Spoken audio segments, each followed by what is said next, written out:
So we've defined nation, sort of, and we know whether hot dogs are sandwiches. Maybe. So the ladies of the Mosaic Ark considered that maybe we're up to asking the big one.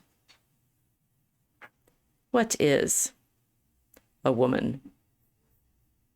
You've got two of them here tonight to explain it on the Mosaic Ark.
Okay. So my finger slipped and we're looking at pictures already. Sorry. This is where we were last week, thinking about marriage and what these kinds of pairings have to do with each other. We figured are we ready? Are we ready to do the big question? The category that nobody seems to be able to, if you can be a Supreme Court judge and not be able to answer the next question. We'll go ahead and do it, right? Okay, so women, here we are. What is a woman? Is this the same kind of category question as we've been having with the other ones like nation and hot dogs? Should we go back to the hot dogs to remind? No. So lots of people have spent a lot of time explaining to the world that, oh, yes, you can't possibly know. This is a totally valid question. It needs to be discussed. And actually, no, it doesn't need to be discussed. It just needs to be accepted that it's anything you want it to be. Which, the woman or the woman or the hot dog? The hot dog. I don't know. I mean, we got a lot of mileage out of the food. I think it's like with the guys. Rogue Wave, thank you for the sound check. The gremlins are out, and we're about to talk about the huge. No, well, it's funny that this is the question, right? It's like this is the one that we're fighting over most. When okay, nation is enormous. Hot dogs, all right. Food stuff is important. I mean, there are other kinds of categories that this is a subset to, like human, right? That we seem to be wrestling with. But maybe, we've danced around not dealing with this for a while. So let's deal with it. So we asked Grok. Our new expert. Yes. Okay. So yes, we could start with, how much time are you spending playing with your favorite AI? LLM large language model search engine, and how much do you trust its answers, right? Can Grok tell us whether we're women? Well, we don't know. Okay, it couldn't tell me what religion I was, which is hilarious. Oh yeah, okay. So maybe we should admit our other test. We've been showing Grok our poetry, and have established on the basis of highly rigorous technical tests that Grok is decent at reading comprehension. This is actually pretty decent. Yeah. I mean, it seems like we feed it at our sonnets that we've been practicing, and it seems to get the jokes, which is, I guess, reassuring. It's funny. Yeah, it understands when you're using humor, but it doesn't know how to replicate it. That's really interesting. Yeah. And we had so the sonnet we were playing with tonight. These we'll share with you in the newsletter tomorrow, because we got, I think. Yeah, they were fun. Did we get them all rewritten? I think we were doing a test on the Trumpy executive orders of No, I think there's one left. I think we still have one more. We did Oh, two. do we? Yeah, we did. We had three. Um, Oh, I thought we were going to share the. I thought we were going to share the AI question ones with them. Those ones were good. well, we could do that. So that Grok wanted to start Yeah, rewriting our poem with us, right? And so it's like explained that it was a sonnet and it needed to have a turn, and so it started playing with the turn and such. And it knew like mood. It could say, this one's more gloomy or this one's more yeah. celebratory. And it could, catch the rhymes and mostly scan, and yet it still didn't quite make sense. These poems, but the thing is, Well, was that our fault? no, because it understood when we put, it's like with the first poem we put in, the first sonnet we put in, it got what we were trying to say. So this is the stress test on whether or not it can answer the question, what is a woman? Oh, Right? Because can it right. parse out in all of the conversation that it finds out there in the I internet? want to point out in advance because I saw in advance what Grok answer Grok gave you. That this is potentially the brain that's going to be going into androids in the future. Okay, go ahead. Okay, fair, right? And this is like the sort of what is human. We do have some selections on that one. So after we do the what is woman, maybe we should have started with what is human to determine whether or not our test of what is woman is going to come out of what is human. Um, it seems to be decent at summarizing texts, right? Which I'm and Oh yeah, yeah. more than that, more than decent. Yeah, it was pretty good, Um, frighteningly so. Well, I mean, so you said this is going to be the brain that's in the androids that people are talking to. I mean, the sort of illusion that people are giving themselves Right. of these robots being judges is a little terrifying, right? It's like you start asking questions of them, and they give you, because they're trained to write in human style, right? I actually I didn't we do plan, and then we don't plan where we're gonna go because it is actually live streamed and we're actually like mulling and meditating here. Yeah. And It's so I've only read about four or five because you were having a lot of fun with it, and I read the ones that the answers that Grok gave that you fed into it. But it definitely has its own voice. It has a very particular voice. well, Um, we did test it. I and did test it back at Christmas, making it try to write the nativity story in different modes. oh You right, I remember do that? remember that. Yeah. Yeah, And but it yeah. could it But sort of did. I mean, it would get but like I meant a by phrase or a vocabulary word or something, but it's not actually that stylistically flexible. no, I'm talking about the answers it gave you to direct questions, not the poetry it was trying to write or rewrite. Right. It has So its when it own answered, style. It as yeah, a it verbal definitely has. style. Yeah. Yeah, yeah, it has a recognizable voice. So if any students were thinking of passing that over on a decent teacher they have, that they wrote it themselves, that a good teacher probably be able to pick up on that really quickly if they were paying attention. It's because it has its own, definitely has its own voice. Now I'm wondering, I should have asked, can you answer this as a woman? What, how much we should have That's stylistically potentially funny. tested the robot, because Now I'm going to no, I though. know everybody out there. It's like you guys can help us. That's a good Yes, idea. it's like run these tests and see. Okay, well, it's mainly Rogue Wave in the audience right now, and there's at least one other person. We got an audience, a select and thoughtful audience right now. Um, that I mean, what's funny about this, and the meta level on this, I think, is right for our problem. We are being told constantly that our personal perspective is what determines whether or not we belong in a certain social category or not. Like your lived experience is the thing that determines what other people should accept you as socially. You know, it's strange that you just mentioned that phrase, your lived experience, and I hear that a lot. Yeah. It's like, what other kind of experience is there? Or are there people trying to pass off other people's experiences as their own? Well, I think it's one of those garbage terms that just, it's like, it's a tautology, as you're saying, right? It's my lived experience as opposed to my dead experience, as opposed to my as opposed to your AI as opposed to experience, my right? AI experience.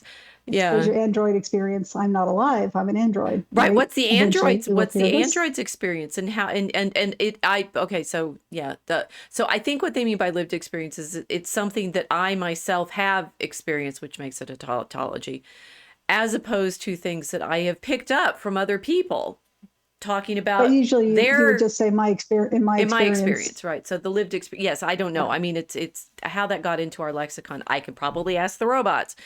Um, uh, and And they did it. the robots did it. Yeah, they did it. Okay, so I Yeah, do they actually. invented. We can. I don't know. Okay, we're going to talk about AI first, right? That what we are doing. It's appropriate. Yes, because we want to know what's a woman, and we asked it. The AI robots, which are the large language model search engines, are being fed lots of data. So they're actually data bots, right? No, I had a better way. I had a better version of saying what they are. They're the what was I who was I talking to about this? I was talking to you about it, right? I was also saying I had dinner last night for some from colleagues, and of course everyone's talking about the AI because everyone's nervous about it, and we're of course nervous that it's going to take our jobs because it's being trained to do certain things. But the interesting thing is, of course, the reason we have these big search engines now is we've been feeding them data for decades, Hmm. and we have been using them in the way in which I've been using Grok. I mean, pretty much my entire career because, you start with, let's see, I want to know something, right? Okay, where Hmm. would you go? Where would you go in the data structures for that back in 1982, for example? Well, you'd go to the The library. reference desk of the library. Right. Yeah, they had one. Right, so you'd have the librarian, you might ask, right? And you'd have, a series of books that other human beings had compiled that then you would use as your reference for information, right? And you had a, Hmm. or you could go. I mean, you said reference desk. I was thinking just card catalog, right? You'd look stuff up, right? But there would be the problem with using a card catalog is it had to be indexed in a particular way for you to find the stuff you were looking for, whether you index it by Hmm. author and title or subject index, and all of those subject indexes. Guys, they didn't like magically blip into existence. People have been working on them for centuries, starting, for example, in the 12th or 13th centuries, when you Right. subject index, for example, the scriptures. I mean, that's obviously one of the things that the guys in Paris started doing a lot in the 12th and 13th centuries is making subject indexes for the scriptures. It turns into, we were listening to the Neil Stevenson Baroque cycle, and at one point Leibniz is talking about the problem. I think it's Leibniz. We'll just pretend it's Leibniz. He was a librarian at some point, and he's talking about the problem of creating an index. It's a huge question. I mean, so Hmm. much so that, for example, one of the great products of the 18th century, the Enlightenment, is, at least in France, the encyclopédie. It's the encyclopedia that Diderot and his friends make, and they're really proud of themselves for making cross references. So maybe you're Hmm. looking up a particular article, say whichever one Rousseau wrote, Political Theory. I don't think he wrote that one, but anyway. So someone writes political theory and then they put in the cross references to send you in other places for information. Now, does this sound reassuring or terrifying? Does this sound reassuring or terrifying that they invented Hmm. indexing? Well, I'm kind of a freak and information junkie, so it's not terrifying to me. Not sure You what you're getting you're at. one of them, aren't you? I am. Okay, so consider some I mean, I'm like, cool, a network. cool a network. Consider what some of the things that people are saying that they're frightened that the AI is or isn't going to be able to do. I mean, we should stop calling it AI. We should just call it data um, engines, or I did come up with a better phrase for it. Making it artificial intelligence. It's not. It's neither. It's It's artificial, not. but it's not intelligence. So stop it, Yeah. guys. My only fear would be that it would leave information out or that somebody would program it to leave information out. Bingo. Okay, so those guys that wrote the encyclopedia and gave you cross references to make you think that you were getting the whole of human knowledge, right? Their encyclopedia covers like, a series, a portion of a wall on, in the library, right? And they have collected all human knowledge and cross-referenced and indexed it for you. You sure? Yeah, I'm pretty sure they didn't. Right. So they left stuff out, but this sort of every time we do a collection of knowledge, there is on the one hand the illusion of it being complete, because that's what we're aiming for, right? The encyclopedia of all knowledge, and it's indexed and cross-referenced, and you will be able to find everything. Oh, so Data Republican, who has been doing yeoman's work, although she's a woman, we think, probably because she's a woman. Yeah. And she's definitely, yeah, she's a she. She's a she. She's a no, she. but so I'm undoxed her in my head because I can't remember her name, but you can find her on X at Data Republican. Just offhandedly posted another project that she's been working on, which was a back index. I love this. This was fascinating, of the ante-Nicene fathers, which is this oh, that's right. I read right that. Yeah. this big translation project from the late 19th century of translating all the pre-Nicene Council of Nicaea Christian authors, right? And she back indexed every single verse of scripture in this data set that she put together, which she but she got it out of the Nicene, it's the anti-Nicene and post-Nicene fathers. So it's both the before and after the Council fathers, but I think she did the anti-Nicene set. So that in itself is a limited collection of the authors that are considered fathers of the church, that were translated into this particular range of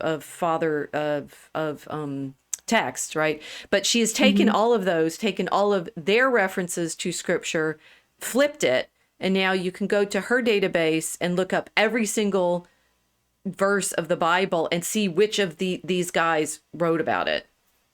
That is awesome. I mean, it's just like, whoa, right? Which is, that's awesome. Indeed, she's not taken anybody's job doing that. She's suddenly created a whole new layer of interpretation that we can do, because we can go into her data set. And I think I saved, it's in my Telegram channel. So let's see, like, play with this, right? You can go into her, get out of the way,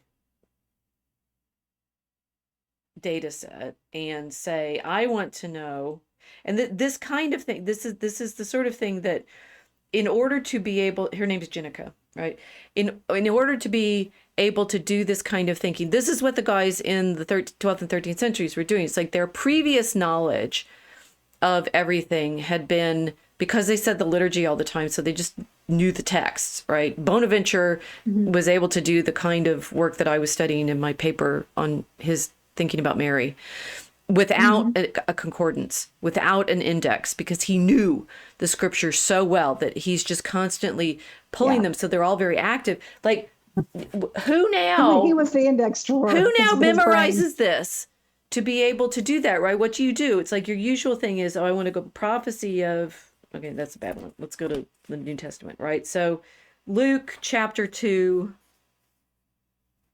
verse 2. This enrolling was the first made by Cyrenius, the governor of Syria. And you can look in the, in the notes at the bottom, and is there a chapter 2, verse 7? Okay, no, her firstborn, the meaning is blah, blah, blah, blah, right? There's a little bit of cross-referencing there. She has gone through, and now because she did this, Luke, jump to chapter 2. Whoops, I'm still in John. Just a second. I need to pull her out of, go to Luke, go. Okay, jump to chapter 2. This is Rachel's idea of gaming for everybody. You want to watch me live stream my indexing? Okay, she doesn't. Yeah. The first enrollment made when Quirinius was governor of Syria is not highlighted, so I guess it doesn't have any references. But okay, let's see. So that's interesting. Of chapter 2, verse 1, the now it came to pass in those days only has cross references to Apocrypha of the New Testament, 1 and 2. cross-reference that to, it's the presumably the Proto-Evangelium. Yep. What's That's fascinating so about good. seeing I her know do these this, things already. yeah, Right. to put this stuff in, Gregory Thaumaturgus. in a data, in an accessible database, it's like seeing a Bonaventure's brain on your screen, right? Right. And so, but and this is a problem for us as scholars, but also as what's gained, what's lost, right? Mm. Nobody typically sits down and reads the whole of the ante-Nicene Fathers anymore, right? And this has been a problem, that the things we know because we'll read through the whole text versus the things we know because they've been indexed, and you can say, I have this, I have this puzzle. How many times, does someone reference, maybe if we went to like one of the parables. Okay, we'll go to, she has John set as her default. We'll go to John chapter 2. And when the wine failed, the mother of Jesus said unto him, they have no wine. Okay, Irenaeus talks about that, and so does the Apostolic Teaching and Constitutions. Verse 4, and Jesus saith unto her, woman, what I have to do with thee, my time is not yet come. Both Irenaeus and Hippolytus talk about that. Now, if I go in and say, So cool. Irenaeus is talking about this passage, saying, with him is nothing incomplete or out of due season, just as, oh, look, this is woman. We're on topic. Okay. With him is nothing incomplete or out of due season, just as with the Father, there is nothing incongruous. For all these things were foreknown by the Father, but the Son works them out at the proper time in perfect order and sequence. This was the reason why, when Mary was urging him on to perform the wonderful miracle of the wine, and was desirous before the time to partake of the cup of emblematic significance, the Lord, checking her untimely haste, said, woman! Depends on how you inflect that, right? Is he mad? Is he woman? Is he gentle? Is he, like, woman? Right? How does he say it? We don't know. Woman, what have I to do with thee? Mine hour is not yet come. That's the quote from the gospel. Irenaeus again, waiting for that hour which was foreknown by the Father. This is also the reason why, when men were often desirous to take him, it is said, no man hath laid hands upon him, for the hour of his being taken was not yet come. Da, da, da, da. Okay, there's a whole like exegetical tradition around that woman, right? Why does Jesus say woman to Mary at that point? He also calls her woman from the cross. Is that because he's denying her? It's like, why doesn't he say mother? He says that she's woman and gives her as woman to John to be his mother, but Jesus at Cana does not call her mother. He calls her a woman. Is this an insult? Is this a recognition of her positive role? Is it all these layers, right? Well, Jenica has made it very easy to go from there to this index of this subset of the commentary tradition, so you can look it up. Now, and the thing is, does that in fact make? Oh, and Hippolytus says it too. Do you want to see what Hippolytus says? You can keep going, right? This kind of indexing and cross-referencing and go here to here. Okay, one, I just read the passage from Irenaeus that I wanted to read. I didn't read the whole text, right? I don't know what the whole commentary that Irenaeus has made. I might now think that I know what Irenaeus said, but maybe I needed the rest of the context to know why he was commenting on that miracle in the way that he was in that moment. Do I know more or less than I did 10 minutes ago? Well, you know more, but you also know there's more you need to know. Yes, right. The sort of expanding, Yeah. it's like this expand out. Now, this is what I realized with the AI stuff, right? The reason that Grok and all of the, I respect Grok because they tend to be not making it in the way that they've set it up, too girly. It's like one time it's like asking it, can I make you angry? And it says, no, don't be silly. I'm here to help you. You can't make me angry. I'm a robot. And you're expecting to squeeze emotions out of these robots. Think again. You can follow up with, why are you talking to me like that, Grok? Your answer seems short. Do you want a girlfriend or you want a search engine? That'll be the response. Yeah, that's maybe the response. I mean, it seems some people want these robots to be women, right? They want to do all Yeah. these the social work They with these. they they want their Here's girl here's a robot. definition of what is a woman. It's the interlocutor that does all your sort of social hand holding for you. Some people call that a Mm, mirror. yeah. Yes. Narcissus staring into the pool. I mean, girls, have you played with Grok? Have you tried that? Have you asked it about its feelings? The boys are all going, "Oh my gosh, it's a search The boys are engine." like, Grok is masculine. Or no, is Grok masculine or feminine? And then you say, it's like, are any of the categories that we have of what is a woman, what are they, right? What kinds of questions are we trying to get out of each other when we're asking that question? Now, the large language model search engines, we've been feeding them data for decades. We started feeding them, and probably behind the scenes, we're feeding it stuff all along, right? Because they want to like spy on people and blow them up and stuff. Sigh. Boys, they will make things that blow everything up. Why? I told you Grok was masculine. We don't know. We assume. I mean, it's like boys blow things up, girls do what, right? Okay, we'll figure that out. But I mean, the first layer of knowledge that it was giving us was, okay, I want to know all the books that talk about something. I go to the card catalog, I look up a subject. I have to hope that the librarians, starting with Leibniz and starting with, Umberto Eco, Jorge Burgos, have put have labeled the stuff all correctly so that I know where to find things, right? It's like, Mm. Mary Daly's, every book comes with this information here, right? Which says Library of Congress cataloging data,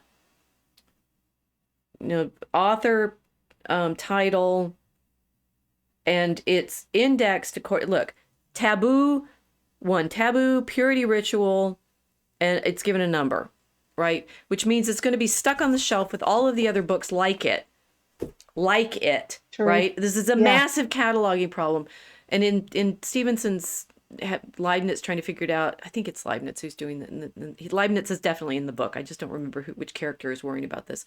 That he's trying to figure out a way that you could always find all of the information that you want, but it's already going to be put under a category. What if instead of thinking I wanted to know from this book about taboo, I wanted to know about marriage customs, which it also talks about, but it's not there in the Yeah. index.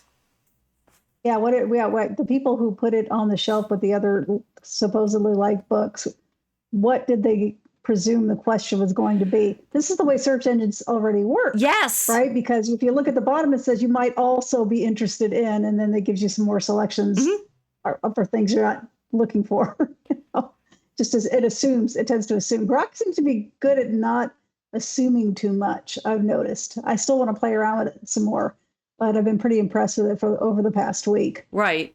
Well, but so if we think, I mean, this is why I feel like I'm getting useful information out of it because I'm using it like a giant card catalog and saying, okay, Yeah, that's a good way to look this at is it. the kind of information that it's going to be able to feed you, like it's a big index. And from the very beginning, you're going to have the same problem you had when you were looking for books that you wanted to find information about something in the library catalog, whether they had been indexed in a way that meant that you could find them.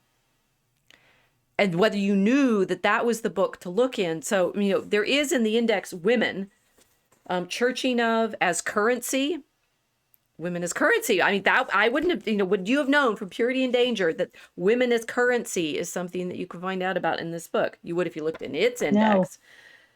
Double row of love, fear of sexual impurity, first and second Eve, which is definitely what Irenaeus talks about, but I bet Irenaeus isn't in here. I had to know that, right? The mystique of the data is there's loads of data out there, but it's literally only meaningful if you can do what Data Republican has done and index it so that you can mark it with a label. And that's what she's been doing in her index project, right? She's labeling everything in a way that you can then ask it, has Milo Yiannopoulos taken money from the government? No, right? Neither have I, right? At least in that search, that database, according to everything that those data fields were keyed with, so that you can then find the information. Mm-hmm. money, pregnant, protection of, and sex pollution, subordination of as vessels. Right?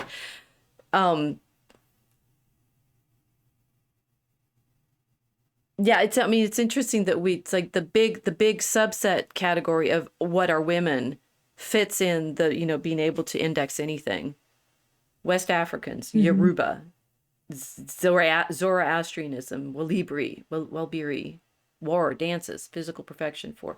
It's a sort of caricature of this, but what we've been talking about for the last couple of weeks, this ability that we have to give our experience, our lived experience, meaningful structure by the way we categorize things.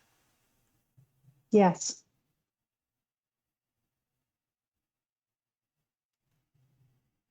We have a very small audience tonight. My duck duck goose was not as appealing. What is a woman? Maybe nobody cares.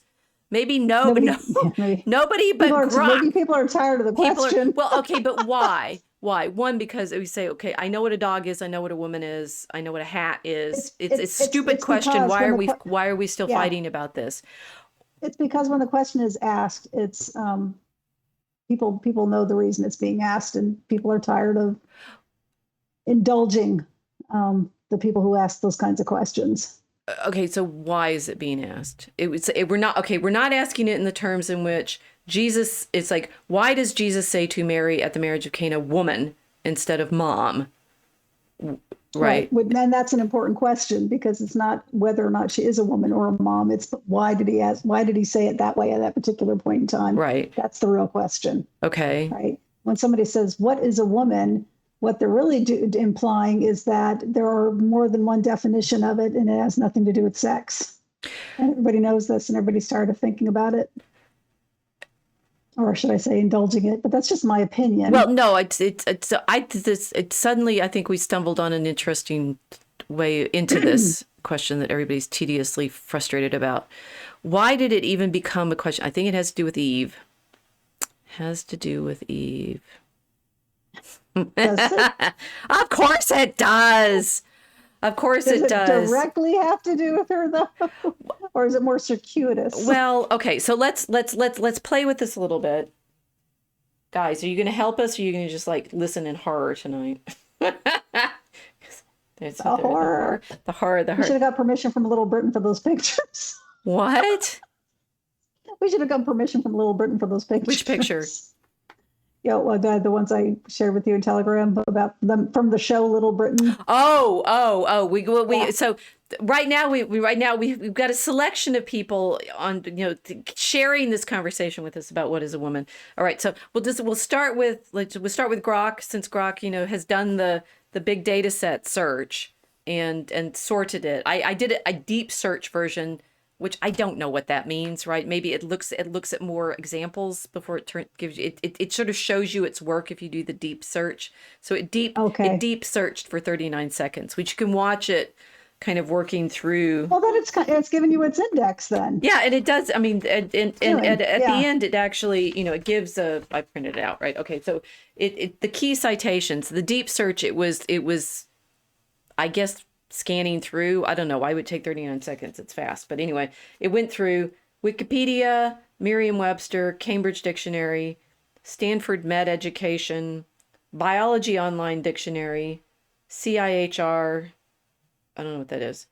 And this is a printout. I can't index, I can't go through the index because it's not on my phone like the Nicene Fathers was. Medical News Today, Merriam-Webster, Trans Women, Wikipedia, ABC News, Cambridge Dictionary expands. Okay, that was a news report. What is a woman? SDR Debate Analysis, Answers Research Journal, Reddit, Ask a Liberal on Reddit, HRC, 5 Things to Know to Make Your Feminism Trans Inclusive Policy. Okay, that must be an article. Healthline, Sex versus Gender, Modern Understanding. Okay, so it gives you the things that it's referenced, which I appreciate. I wonder if it limits itself to a specific number of references it's checking. Well, you can keep that. nudging it to it'll at the end. It's sometimes, well, no, it didn't ask any questions at the end of this. It just gave the definitions that it gave. In other things, it sort of asks you whether you want more, right? And can nudge it in different Yeah. directions to go look in alternate. It was being very helpful this morning when we learned that Skype is shutting down, and so we said, oh my gosh, we use Skype to feed our Yeah. OBS, and it was quite helpful. Clearly, it can scan the tech sources and say, Yeah, it was great. You found the, potential replacements very quickly yeah. that way. So you see, it's like this kind of delight is going to suck people in, which is, it's Yes. like saying, was it a bad thing when back in the 90s? So so I started graduate school in the 80s, and in college in the early 80s and start graduate school in the mid 80s. And the big data sets that were becoming available at that point were simply the library catalogs. I spent time in Cambridge where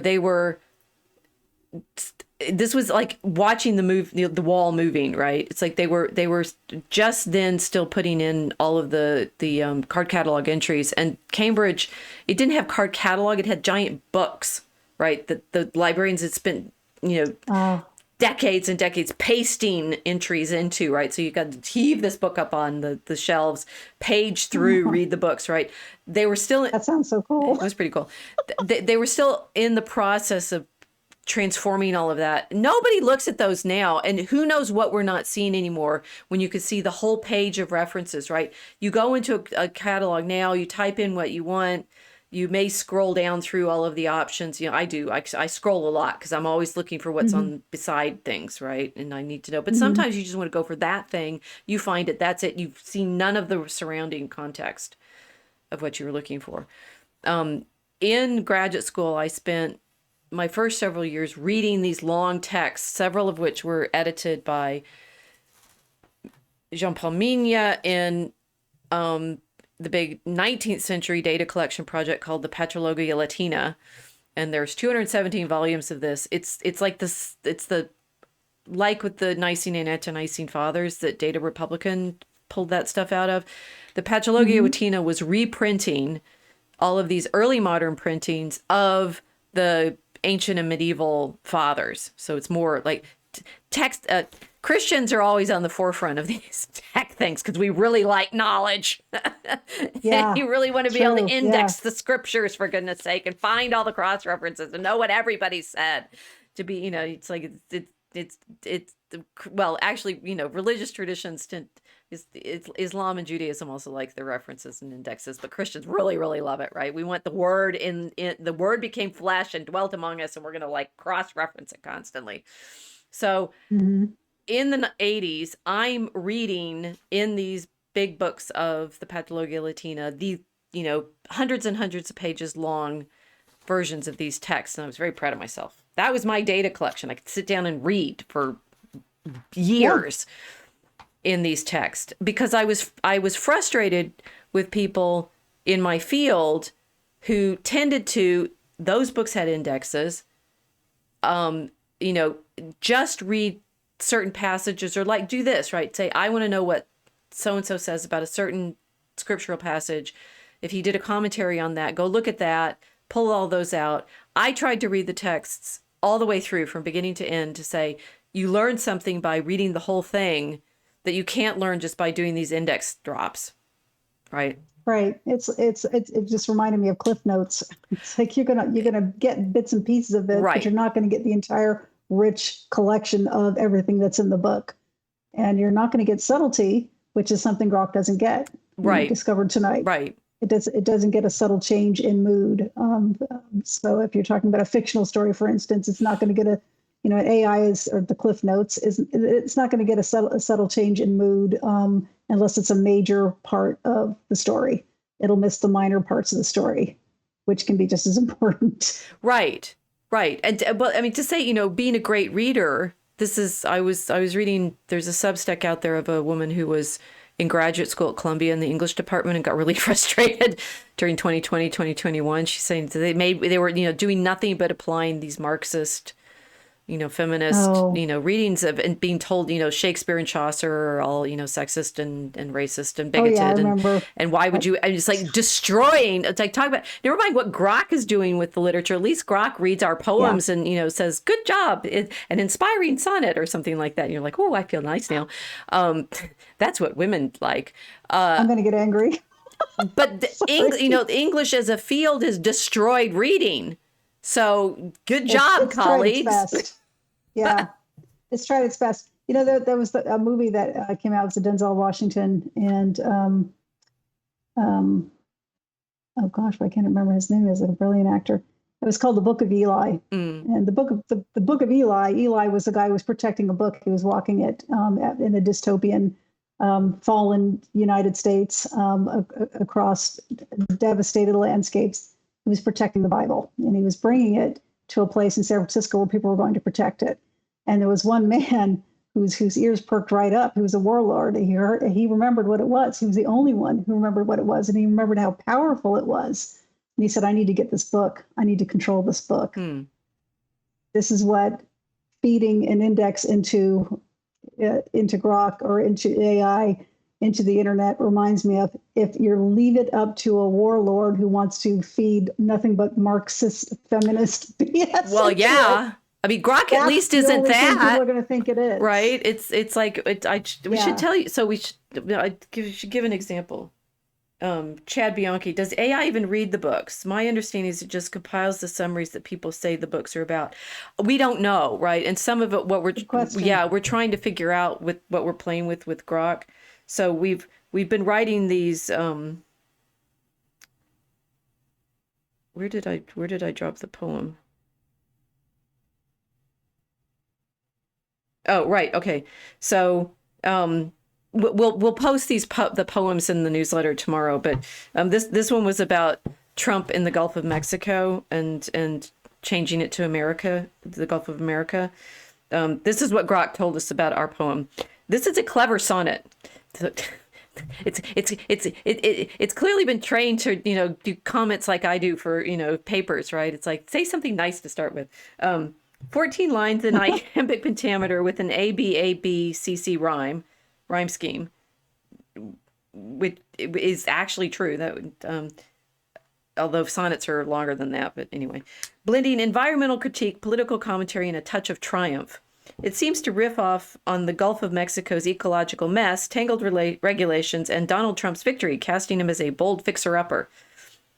The polyfluoral alkyl straws nod to PFAS pollution is sharp, and Alpha Amigo gives it a playful swagger.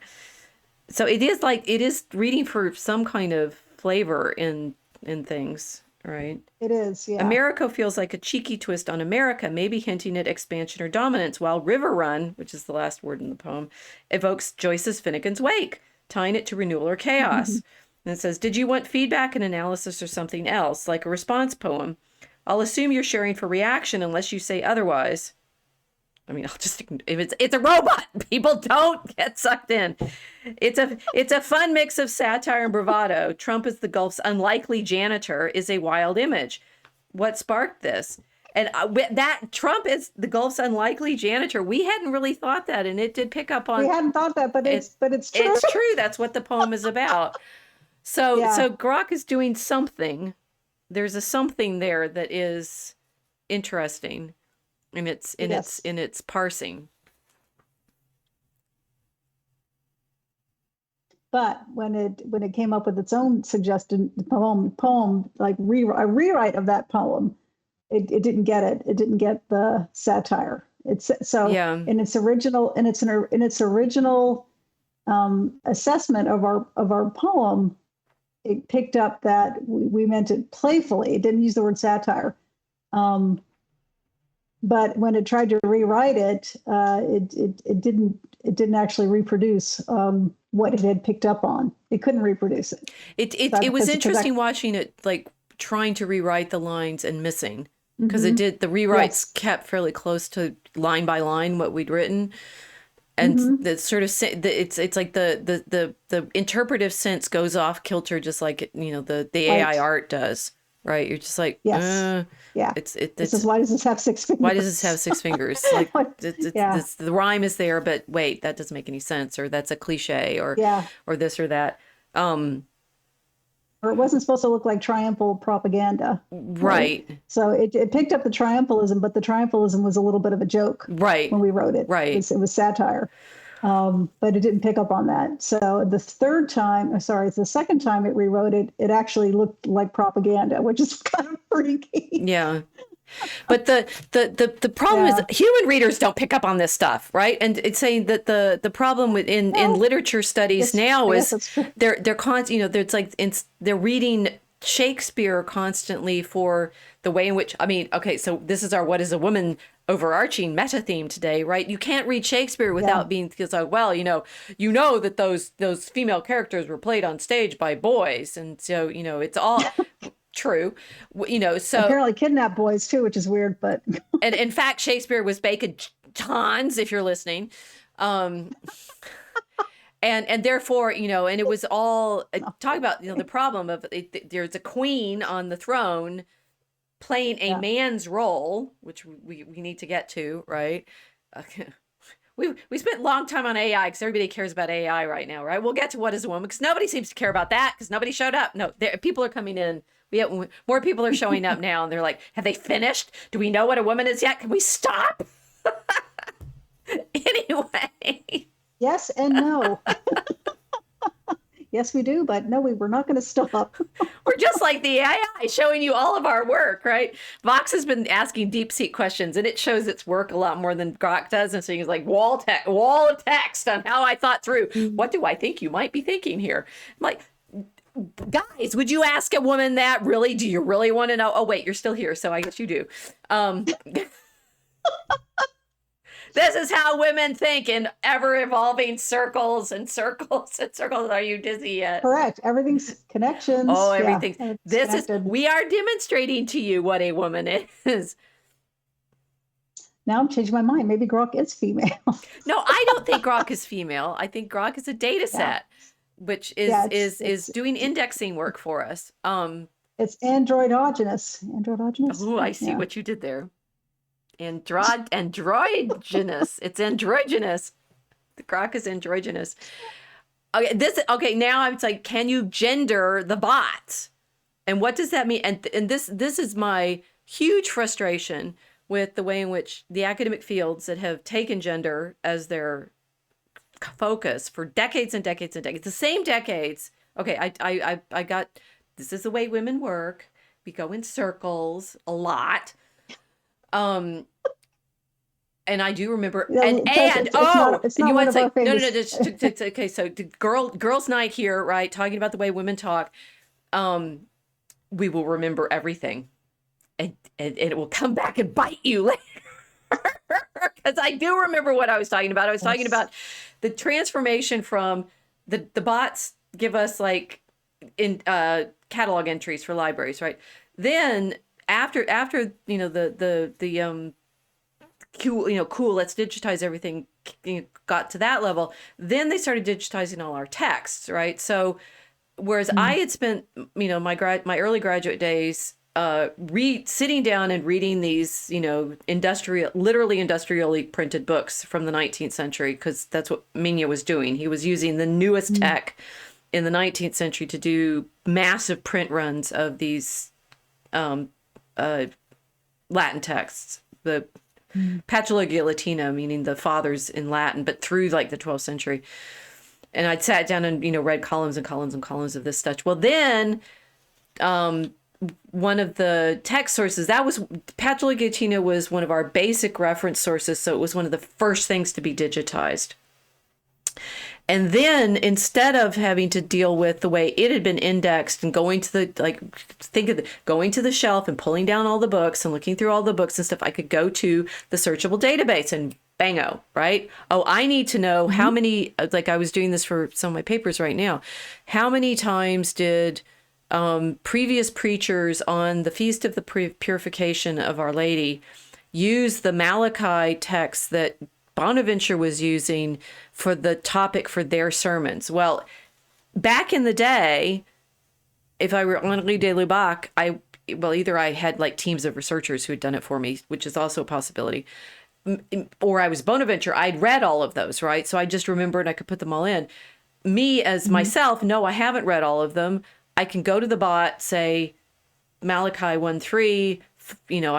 I can't actually ask it yet. These bots, like, wouldn't it be wild if I could go to the bot and say, who else in the 12th century used this passage from Malachi talking about silver and gold and purification in a sermon for the purification?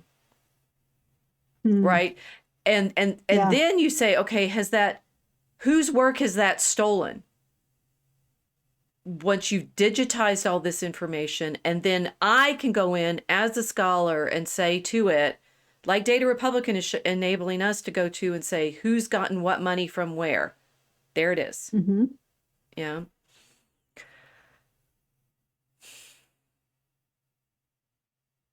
So I guess it's the meta level here is it in fact, is it crushing our ability to know things, or is it expanding our ability to make these kind of cross-reference searches, which, as I'm hopefully demonstrating, I've been building up the possibility. Like, one of the other things I could do in the Bonaventure papers, like, I have not read all 9 volumes of Bonaventure's Opera Omnia, right? I'm not a Bonaventure scholar. I don't have much time in my life to read through all of the 9 volumes of Bonaventure's Opera Omnia. It's just not going to happen. But I did need to know how many times he was using the image of the ladder.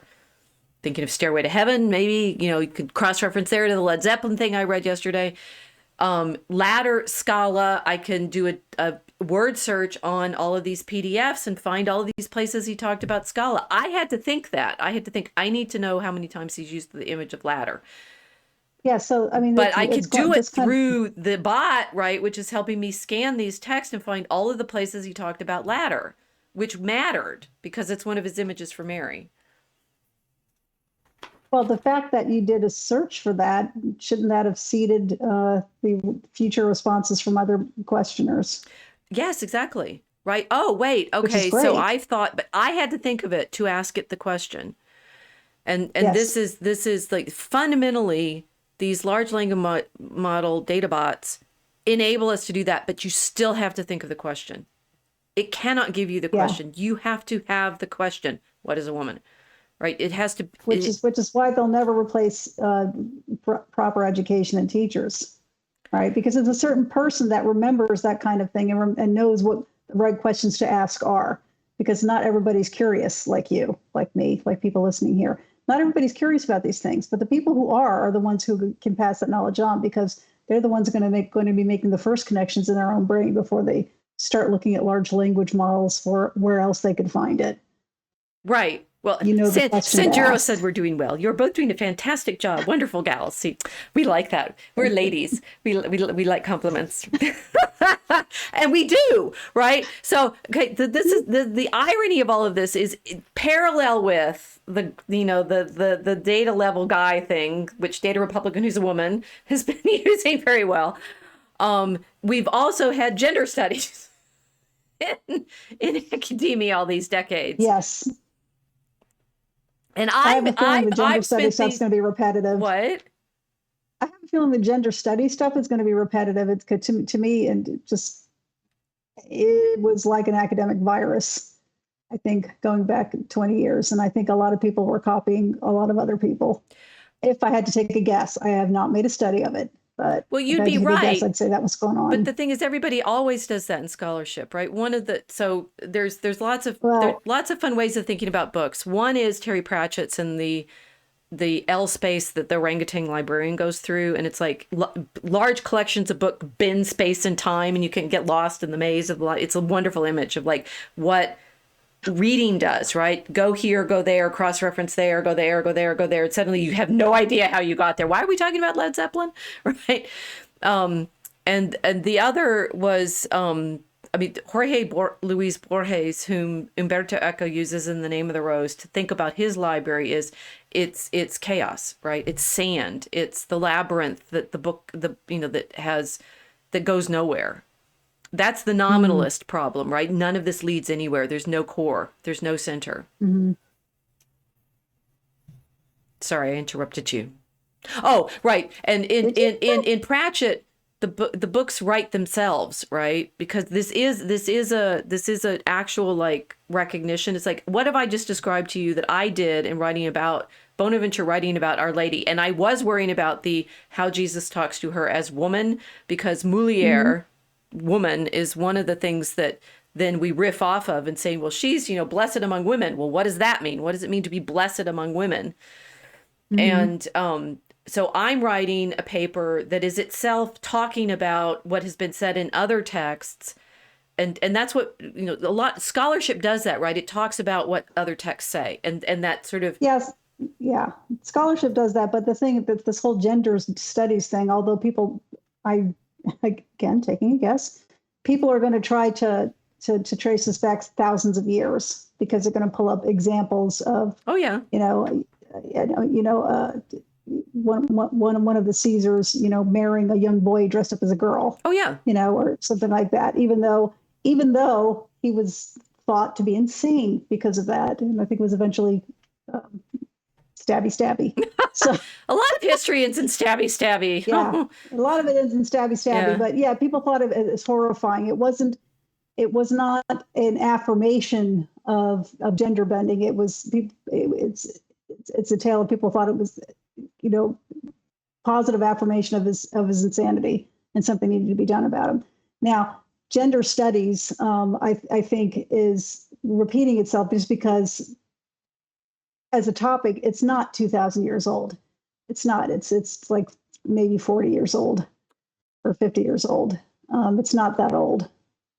Okay, so the next layer, Chad is saying, well, it's not only you have the question, it has to have the pattern algorithms to understand your question. If you're beyond average, it can't help.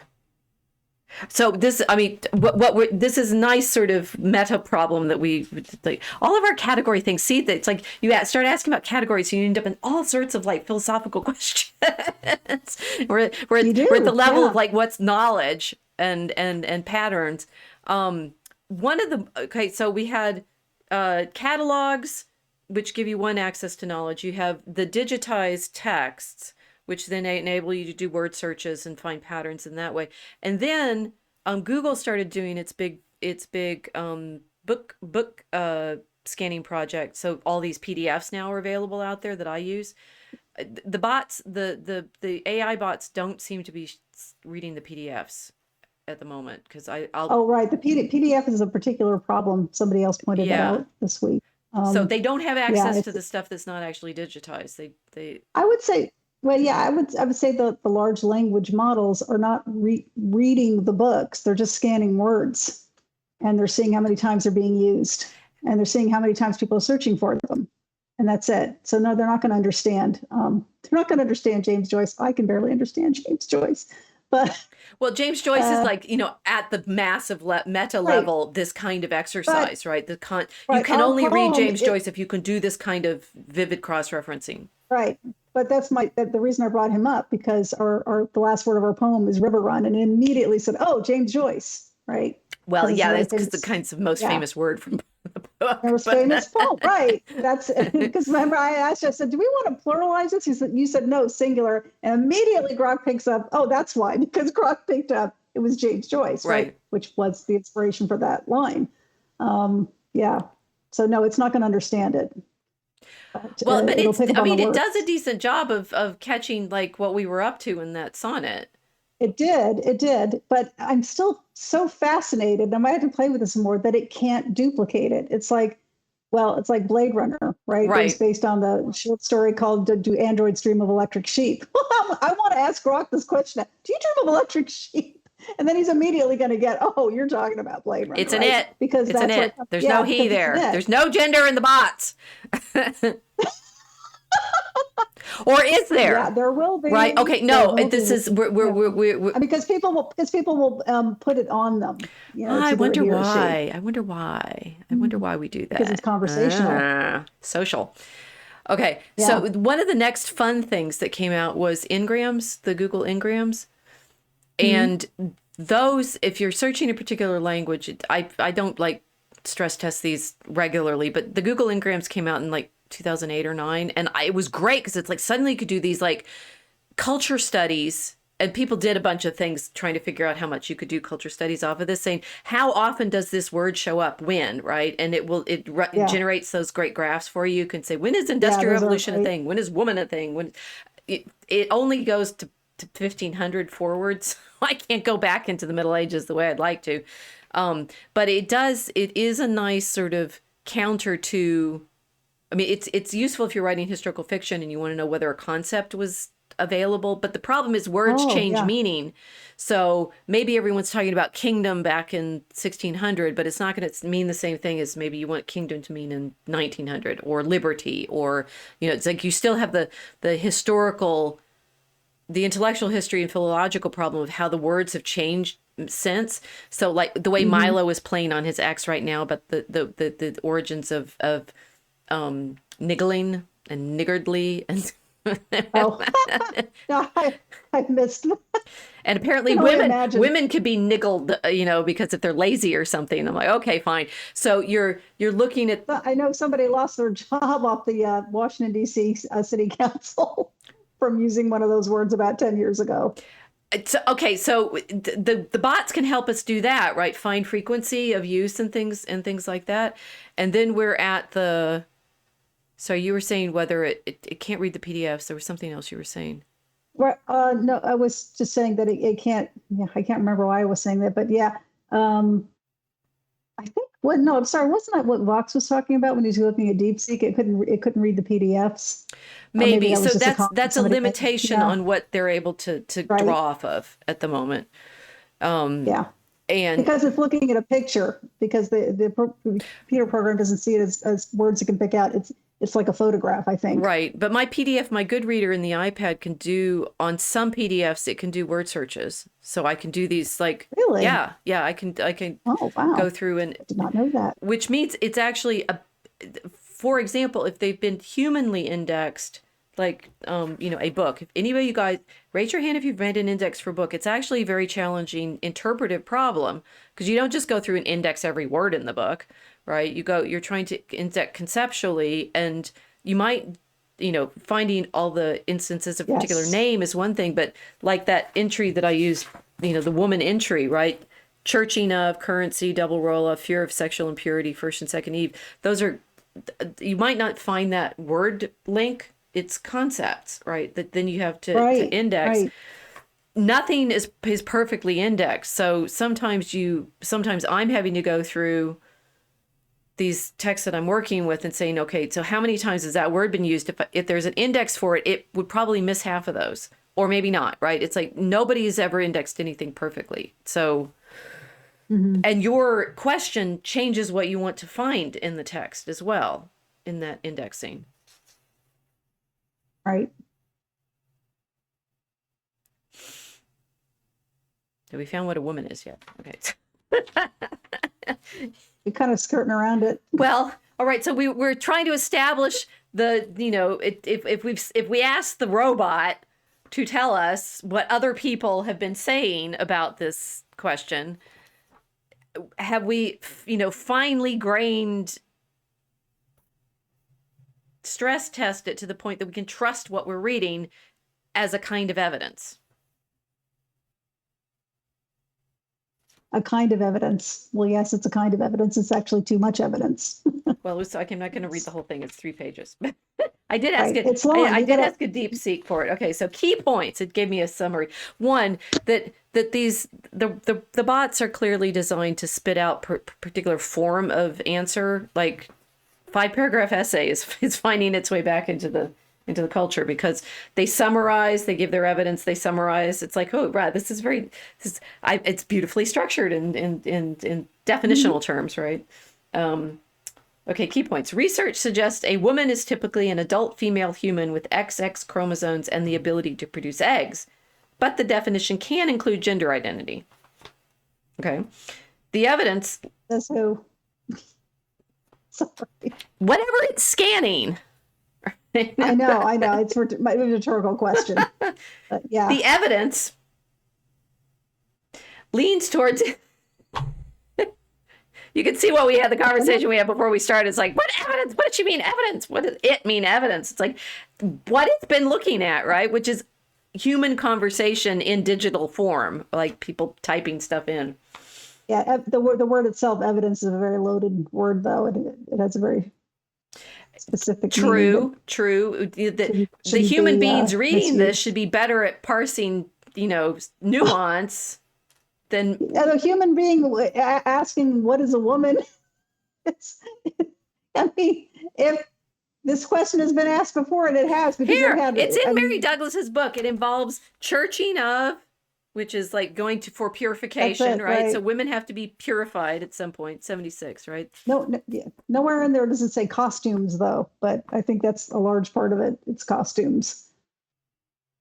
Or at least that would be Oh, the answer. okay. Not that So I agree with yeah, it. on the page where apparently we go from women churching of, I don't see where it's. Oh, right. It's something about Thomas Aquinas. But what I underlined on this page was the evangelical movement has left us with a tendency to suppose that any ritual is empty form. I'm not sure which evangelical movement she means. She's writing in 1966. I think she means the 19th century evangelical movement. Anyway, Yeah, the probably. evangelical movement has left problem, right? Reading comprehension is hard. What's a woman? Hmm. Mom. I think you meant to say inseminated person. Excuse me. You mean like words have valence and the evangel and maybe rich words are not just empty, like name of the rose, there's nothing there, there's no like core reality to the library. And if you watch my video, that was one of my solo ones, you watch my video when I'm Mhm. talking through what Umberto Eco actually does with Name of the Rose, it's a giant joke. There's no center to the library. Okay, the maze goes Yeah. nowhere and there's no core, it's just a name. It's a giant joke. It's just as bad as Foucault's Pendulum, only it had medieval stuff in it, so people liked it. But I was so mad when I realized that was one of the books, other than Tolkien, that made me enjoy, thinking about being a medievalist. And it is a giant, bite my thumb at you that meaning is Yes. available. Yeah. I mean, it's like He was making fun of the Middle Ages, I well, he was think, making with fun of he that. was making fun of like not semiosis. He was making fun of there being any meaningfulness in anything. He's doing Hmm. what is a woman that it has no actual like core referent is the nominalist trick du jour. Uh-huh. Yeah, Yeah, see what I did there? I do. Okay, so Right back to the Middle the Ages. I everybody's going to be a medievalist by the time I finish blabbering, because you will realize how the only way you can save yourself from women is to be a scholastic. No, wait. Okay. The evangelical movement has left us with a tendency to suppose that any ritual is empty form, that any codifying of conduct is alien to natural movements of sympathy. Oh my gosh, and that any external religion betrays true interior religion. There it is. We found it. You're We right. found it. We Yeah. found where this nonsense begins in the evangelical movement, pretending that ritual is empty. And it's all No, lived ritual is experience empty. and it has to be felt and experienced. And anything external, they're anti Catholic for sure.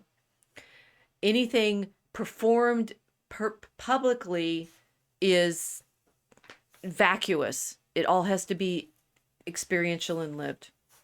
But I can give they you still had footnotes what on this. this for days. I was gonna say, no, I'm saying the 18th century evangelicals and today's, they still have wedding ceremonies. Well, okay, so the interior exterior problem is huge in medieval Christian monastic questioning of like you have the forms that you live in as a monk, for example, or a nun, and like whether you bow yourself in humility, whether you fast, whether you sing your prayers and such. And of course, with the particularly Luther is trained as a monk, but then he comes up with this divide between the inner man and the outer man, and saying the inner man is where faith lives and is the truth, right? The outer man is socially helpful to do all those rituals and everything, but it's not actually salvific, right? You can't save yourself with class works, right? So because the works are meaningless and nominal, I mean, this is the true nominalism. It's nominalism of action. That empty practice does not affect your actual true interior. Empty practice. The evangelical movement has left us with a tendency to suppose that any ritual is empty form, that any codifying of conduct is alien to natural movements of sympathy, and that any external religion betrays true interior religion. Remember, she was talking about, Douglas is talking about the problems that she's dealing with in understanding these ritual purities with the study of religion, which is then tangled up with this question between about the it's like the interaction between myth and ritual, where they talk about it, or belief and practice, which is obviously the thing that I've dedicated my entire scholarly life to figuring out, because I say the medieval practices of prayer, like saying the Ave Maria and the hours, have interior transformative effects, but that, you know, this sort of huge question of whether something is simply empty form is enormous to me. That's very, very important. But then that's taking us too far away. Okay, so that's like church enough took me to that, right? This is how you find stuff when you're actually looking for answers. But the categories of women as currency, women as double role, having a double role, as first and second Eve, and money, pregnant, protection of, and sex pollution, subordination of, as vessels.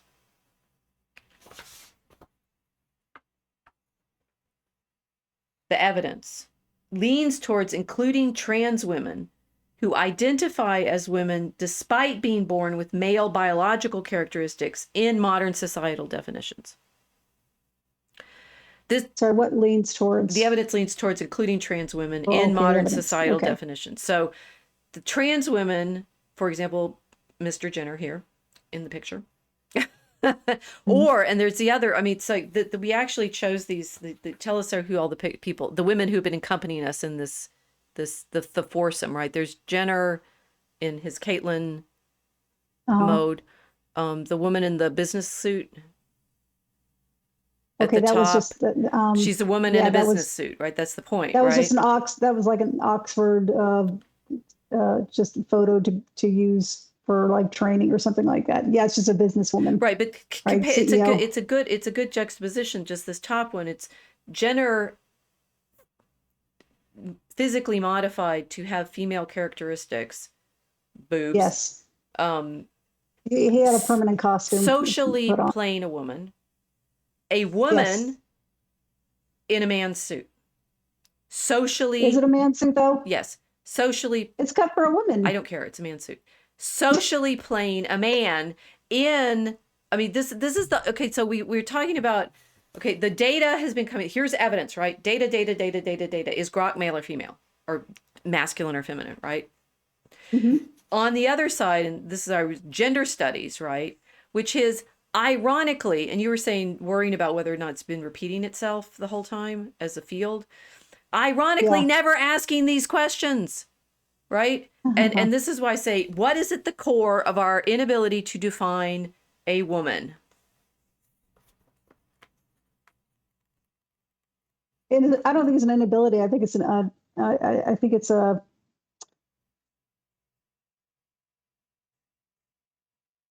I think it's an unwillingness to do it. Oh no, I think it's why are people unwilling to do it, right? The gender study, the massive lie that I have, I mean, frankly, been deeply, I think the question of how we behave as men and women in society is enormously interesting. We get in online fights about it constantly. It's gender studies doesn't do that. Well, I think what we talk about feminine, and masculine, but the number of times I tend to avoid it as a field because it does not ask interesting questions as far as I'm concerned. You must ask the interesting questions. It does not tend to, as a field, ask about how we actually behave socially, which is strange. That's what I was going to say. Yeah. You just said, no, that's a man suit. I said, but it's cut for a woman. You said, no, that's a man suit. But what it is actually, it's a CEO costume. Yes, it's a CEO costume. That picture was actually, it's a stock picture that they use to present a powerful woman on the corporate ladder. And she's on the top of the corporate ladder, which has always been men until like the 90s, I think, 1980s, 1990. No, not really the 80s, maybe the It's a 90s. man's suit. And Why so not they, wear right. a more feminine costume to be? I can think of like, Queen Victoria dressed like a woman. She was the empress of everything, but she didn't wear a She suit. was. That's not a CEO, though. And that's not new. I mean, the idea of a queen or an empress wasn't new. She didn't invent it.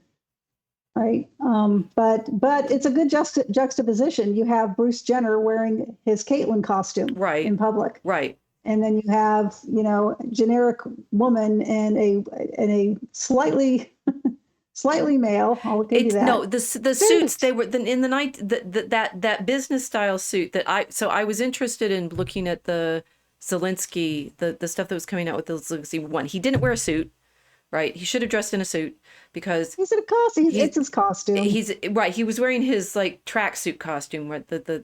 Yeah. Well, he wasn't in a t-shirt at least, but he was wearing a little bit heavier weight fabric and but still a kind of muscle suit. And it's like it's interesting. He won't dress to be the head of state role. The other guys are, Trump is always in a suit, right? He's always in a suit, and the other men in the Unless he's playing golf. unless he's playing golf, the other men in the room are wearing the suits, right? And because of the people involved in this, there would for a lot of the shots of the several of them talking, there's no women in that picture. It's all men in suits, right? Which is incredibly Yeah, that was interesting interesting. visual. Yeah, it was. It was. I found it quite comforting, actually, for odd reason. But why? Why not put a woman in a suit and have her in that picture and she just fits right in, right? Yeah, it's if they were interchangeably, yeah. And the problem with the gender studies and the DEI and the woke crap that's been shoved in everybody's face for the past 20 years is it had nothing to do with ability. It was just like put the costume on. That's all it is. And I think people really believed that. That's why Biden was installed as president in 2020. Because what does it matter? It's just a costume. All these other people are running it. All these other people are running the government. Well, that's another layer, but the that's another layer. put the But costume but it's on, related. put the costume on, Put the and costume socially, on. it's like if I can wear a suit, Yeah. it's like me personally, I'm incapable of wearing suits. I'm like Pigpen, right? I Aw. suddenly go crinkled and stuff. It's like I cannot do business dress. It's an interesting role that I clearly will not perform. Dirt is your friend. Just remember that. Dirt, purity and danger, right? Dirt is my friend. So I wear sweaters, right? Which is clearly a costume that I find fine. I got Mr. Rogers or something, the Presbyterian who tries to, I like that. I like finding out that he was Presbyterian. That Oh yeah, he was. That's he right. was, and he always took his suit off, and put the cardigan on to talk to the children. So I'm like, here we are, I'm in my cardigan. The thing that gender studies has the two contradictory things and what Douglas is worrying about contradictory systems a lot, right? One of the things she says is you end up with these problems of pollution fears when you're in a system that can't contain its contradictions. So the pollution fears are helpful and I think that the definition of woman clearly, the pollution fear is intense around it. Probably because we've given ourselves socially so many contradictory claims about women, right? Jenner in his Caitlyn outfit is participating in the confusion that the woman in that business suit has engendered. Well, yeah, yeah. I'm relating that to competence too. That's a generic woman. Bruce Jenner's a very accomplished man. Bruce Jenner's putting on his woman costume, and this generic woman is putting on her male CEO costume. Right. You agree with me now that it's a male costume? I think she looks feminine, but I think that the she's got her hair too short. I mean, it's like I want to share the story with you. She's not wearing a tie. That's it. I'm 57 years old, so I can remember this. This is going to be really strange to the ears of anybody under the age of like 45 or 50 because it happened very quickly. Sometime in the mid 70s. I was a very young girl, and my mother was speaking to a lady in the neighborhood who was just beside herself. She was so upset, and my mother's like, "What's the matter?" She says, "Well, my husband took me to a party last night, and I was the only woman there wearing a pantsuit. Every other woman was wearing a dress, and she was humiliated." And my mother said, "I think you look great. I think those look wonderful." don't you feel bad about yourself at all, you know? And You have in that anecdote done. said everything about women. And yeah, I did say a lot. You did. By relating that story, it's true. 1 minute story, we will stick parable. up for each other even when we're wrong. Okay, look, you know? so one, she was sad. She was wearing something that didn't fit with what the other woman was upset. wearing. Your Right. mother, as a woman, reassured her that she looked good. Think about everything that just said there. Yep. Put the pantsuit on. Put the pantsuit on. Pantsuits were new. And pantsuits looked bad, people. They did. They looked awful. They still look bad. I've worn them from like maybe Donna Karan, you know, where they were cut very nicely and they have to drape. They have to be made for a woman's body. But the thing is, they were still copying men. So when they did this in the 70s, it was terrible polyester material, and it just looked awful, and it was boxy, and it made you look like less of a woman. You looked more. You didn't exactly look masculine, but it was taking your curves away. It was making you look androgynous. But because you were going into what had been a man's role. I mean, this is the stepping into pants meant stepping into men's role, stepping into right? Man's role. So yeah. This is Dorothy Sayers has. I couldn't find it on my shelf because who knows where it is. Dorothy Sayers has a wonderful essay called "Are Women Human?" Which is what time of the month? No, it's actually sorry. If I can find it again, we can talk about it some other time. But one of the great points she makes in it is like claiming that women are taking men's jobs. This was a brilliant, like, oh my gosh, you know, she's totally right. So this one, she's like, men took all the women's jobs to start with, for example, by the Industrial Revolution, because most of the industries that were originally mechanized were the women's industries to start with, right? It's like all the textile work had been the women's work. So if women, and this is like, you know, such a shot to Ingalls, who's worrying about all the women in the factories taking the jobs from the men. It's like the factories took the women's work away from the home and created this incredibly difficult social situation where the women were working in the factories. The men then were in competition with the factory owners for, you know, who's the male in the situation that's in charge. But Sayers says the jobs that we think now of women taking from men, like particularly in industry work as textiles, but also brewing used to be the women's jobs.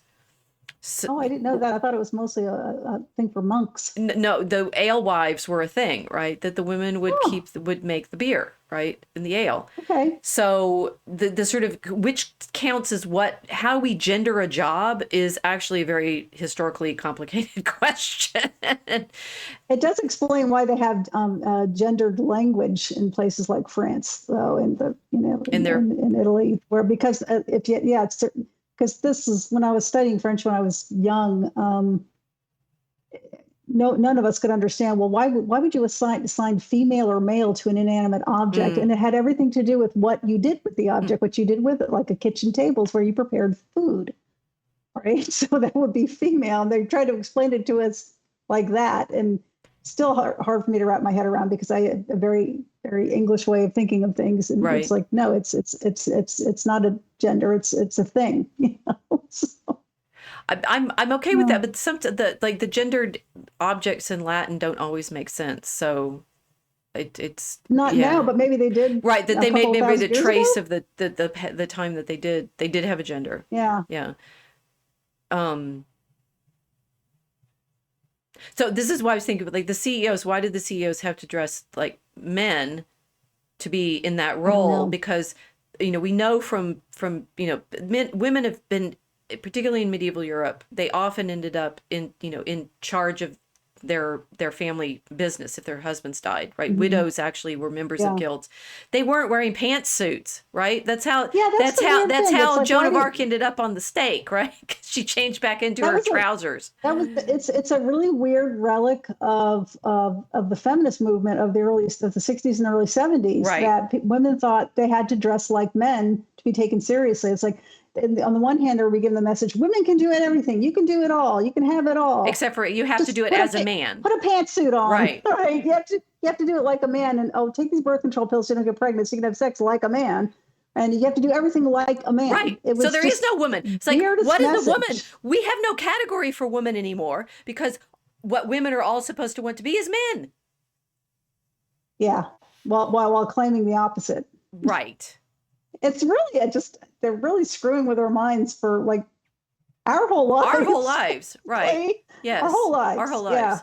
And I've said it before. It's like I have women in my family who are always in the professional roles. So this was not, it's like I had no, it's inconceivable to me to think that someone would say to me, you can't do that because you're a woman, right? It's like Yeah. the suffragettes were a long time ago, ladies.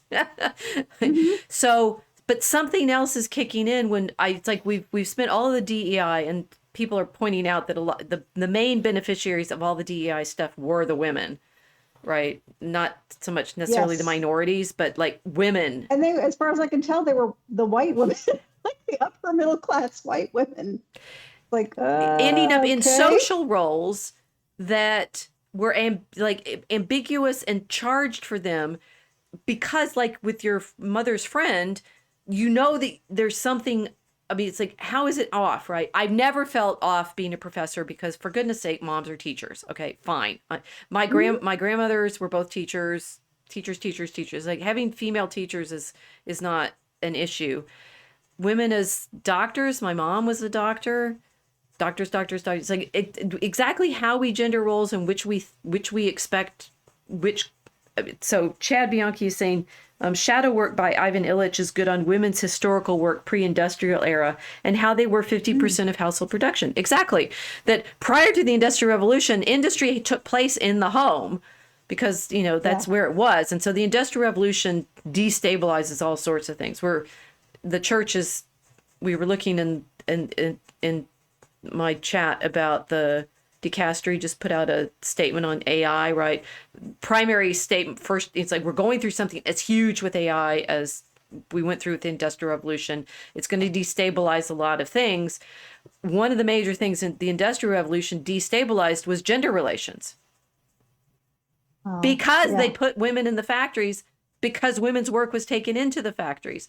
And one of the texts that I use for the French Revolution is a petition of the seamstresses to the king before all the revolutionary stuff starts, right? That they were worried about keeping men out of their jobs.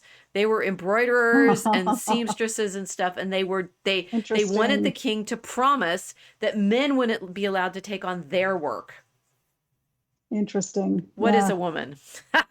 So for the French Revolution to claim that they were bequeathing equality to women, they were actually taking away their jobs. Yes. Ironically, I mean, a lot of the Oh, whole like why am I not surprised? men have rights, so women need to have rights. All of that stuff starts literally identically at the same time, right? In the same conversation of, well, we want rights. Well, we need to make sure women have rights. What is Olympia de Gouges goes on about marriage, right? So we could go there. But the gendering of our occupations is the thing is, Grok is right. The evidence leans towards including trans women in modern societal definitions, because it's the societal definitions that have been pressed and challenged constantly our entire lives. And before that, I mean, it's Hmm. been hundreds and hundreds of Yeah. years of challenging, well, what social role should men and women play? Now, Yes, we're going back to Mary Wollstonecraft. mhm. Yeah. Yes. You know who she hated most? Upper class women who hung out with the soldiers all the time. She thought they were both useless. And she was a governess, and she wanted, she was all for women's education. I wonder why, right? That was what she was Yeah. doing. She was employed as a teacher for these families, Hmm. and hated that the upper class women got to spend all their time, worrying about being pretty and flirting with the soldiers who were flirting with the women. I've Yeah. lost the thread And here. not, well, probably not flirting with her, but yeah, They I'm weren't sorry, I flirting with, injected no, it's Wollstonecraft not your there. fault. I did it. Um, Gender studies as a field has not been, from my experience, that I bump up against it every so often, and people get mad at me for not doing it, asking these questions. Why not? Right? And this is like the huge what is a woman question. It's like, why haven't we been able to ask, what does it mean? You put a woman in a man's suit, and then we've been talking about this in the social media world, right? It's like they go on birth control, so their hormones are out of whack anyway. If they need to be, and they're supposed to have sex like men, which is AK without worrying about getting pregnant. So they're Hmm. on hormonal replacement pills, aka the pill, right? Jenner was not the first one to start taking hormone replacement. It was every woman who went on the pill in order to be able That's to have right. sex without getting pregnant. Correct. Yeah. What is a woman? Oh dear.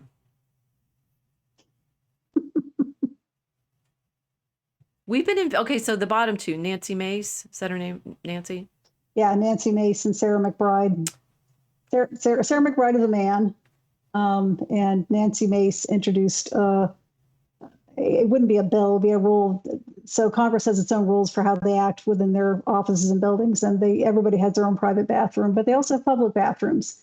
And Sarah McBride, being a man who wants to force everybody to call her a woman, was going to be using the women's bathrooms. And Nancy McBride said, Nancy no, Mace. Nancy Mace said, no, I want you to stop me from doing this. And I think Mike Johnson eventually did pass a rule saying you have to use the bathroom that comports with your actual physical body, your gender you were born with. Okay. Where did Nancy Mace So go to that school? became a thing. She went to the Citadel, first female graduate of the all-male private college. So she forced her way into their bathrooms. Yes, she did. Ma'am. Yeah, she did. There weren't no female bathrooms when presumed. And she's unless they were very, for very staff. proud of the fact that she was the first female graduate of the Citadel. And she's getting called out for this. Yeah, I hope right? so. Now, she's absolutely right to call out Sarah McBride for this, because nobody has the right to force everybody else to pretend along with them. They just don't. That's not the right thing to do. But she wasn't pretending when she went into the Citadel. Okay, she said, no, you should allow women in. But what she did do was She break up a pretended male she broke space. up a male space. So she broke up a she male doesn't want space. McBride breaking up her female space, but she was perfectly willing to go in and break up their Well, space. No, it's not. It's different because it does have to do with safety, and safety and privacy. The evidence she leads wasn't gonna towards be- including trans women in modern societal definitions. Right. The evidence leads toward what Grok meant to say was the trend. Oh, right? fine. Because it is a trend. But Nancy Mace being at But the it did Citadel, say she wasn't, evidence. I mean, safety. What was she doing being in a male space? She was in the public spaces. She wasn't in places where there were. It was the presumably man's she wasn't in spaces school. where we were getting What was she? undressed, Come right? on, purity and No, I danger. don't- She's in I the do wrong not. space. No, I don't think she should have gone there. I think men should be allowed to have their own schools. It is a military school. You can get a military commission out of this and become an officer, but it's not the same thing as West Point, because West Point is the official. West Point had to let women in because they let women into the Army. That's why. So they and it was public school. Publicly funded school. You're Citadel doing was a good not. job proving my point. Yes. What point am I proving? Well, okay. So what? Exactly. No, I There's think she should have there's done it. two layers, right? The sort of what is a woman? Well, what socially is a woman? Well, what do you do socially with a woman if women have been in our lifetime constantly putting themselves into situations where they want to be treated as if they're men, aka have the same role? Nancy Mace is as confused as anybody in our generation should be for our whole lives. She is. She's younger than because we she are, and wants to she's be had seen it as a even woman. longer. She wants, yeah, because she's only 40, I think. Right. So her entire, all of her entire lives, really. She wants to be seen as a woman. She wants to be pretty. Yes, she does look so very does- pretty. So does Sarah, she does. So does Sarah McBride. All the who people wants in to these look like a pictures woman, want to that look pretty. is, So right? a woman They wanna is look someone who wants to feminine, look pretty. But she wants to be treated like a man. Okay, these And a these woman. two things cannot both happen. Come on. I No, think they we're can't. fundamentally It's confused, insane. right? It's crazy me. But I will say it's not. She is getting called out for this. But I think it's because people are using this as an opportunity to call her out for busting up a male space. Because I don't think a lot of people were okay with that. Right. I wasn't okay with that. I think male spaces men should be allowed to have their own colleges just like women are. Right. Start a women's military college. Go ahead. Well, there but was I no mean, but reason to do even that. that. So it's like saying whether the women should have been in the factories in the first place, because the men who set up the factories and made those machines took their jobs away from them, the seamstresses, right? Right. So where were they going to work? Yes. They had to go work in the factories because that's where the And machines so took their this, jobs. And right. Then so the solution was to pay women less, right? Women and children. well, question was whether were they being paid less than they had been at home. I mean, all of these huge effects of the Yeah. economic situation, right? And then Ingalls, of course, Yeah. complains at the fact that the women sometimes are the only ones in the family that have the jobs, and then the men are emasculated by the fact that their women are paying for their. This is all in the Condition of the Working Class in 1844 that Ingalls published. Mm, So these are not new problems in yeah. modernity, and the Industrial Revolution like exacerbates this massive. Well, it creates it. I think it's kind of ongoing already by 1789. Anyway, it's okay. So, I lost my train of thought. Sorry. Would you want to go back to Nancy? No. It's gender studies. It's the data. Yeah. It's the gender. It's the role. I think so the gender studies, to a certain extent, people have not been willing to ask what's actually happening, right? As we're Oh, I think mixing no, the because sexes in these social and professional and yep, domestic yeah. situations in ways that There's two things that were able to contain internal control. contradictions, which is what Douglas would point to in the pollution concerns. Well, they're great contradictions, but there's two reasons that they're not asking any questions. This isn't about asking questions. This isn't about being a field of study. This is about propaganda. This is about But why? controlling the population. Okay, so because they wanted to literally reduce the surplus population, right? The surplus population, and the way to do this is to make everybody at least infertile. make everybody infertile by putting them on the pill, telling women to be like men, and constantly pitting them against each other. Mm-hmm. Hasn't really helped any. But also people have pointed out that you can reduce the population, but look at this, you can actually double the tax intake too.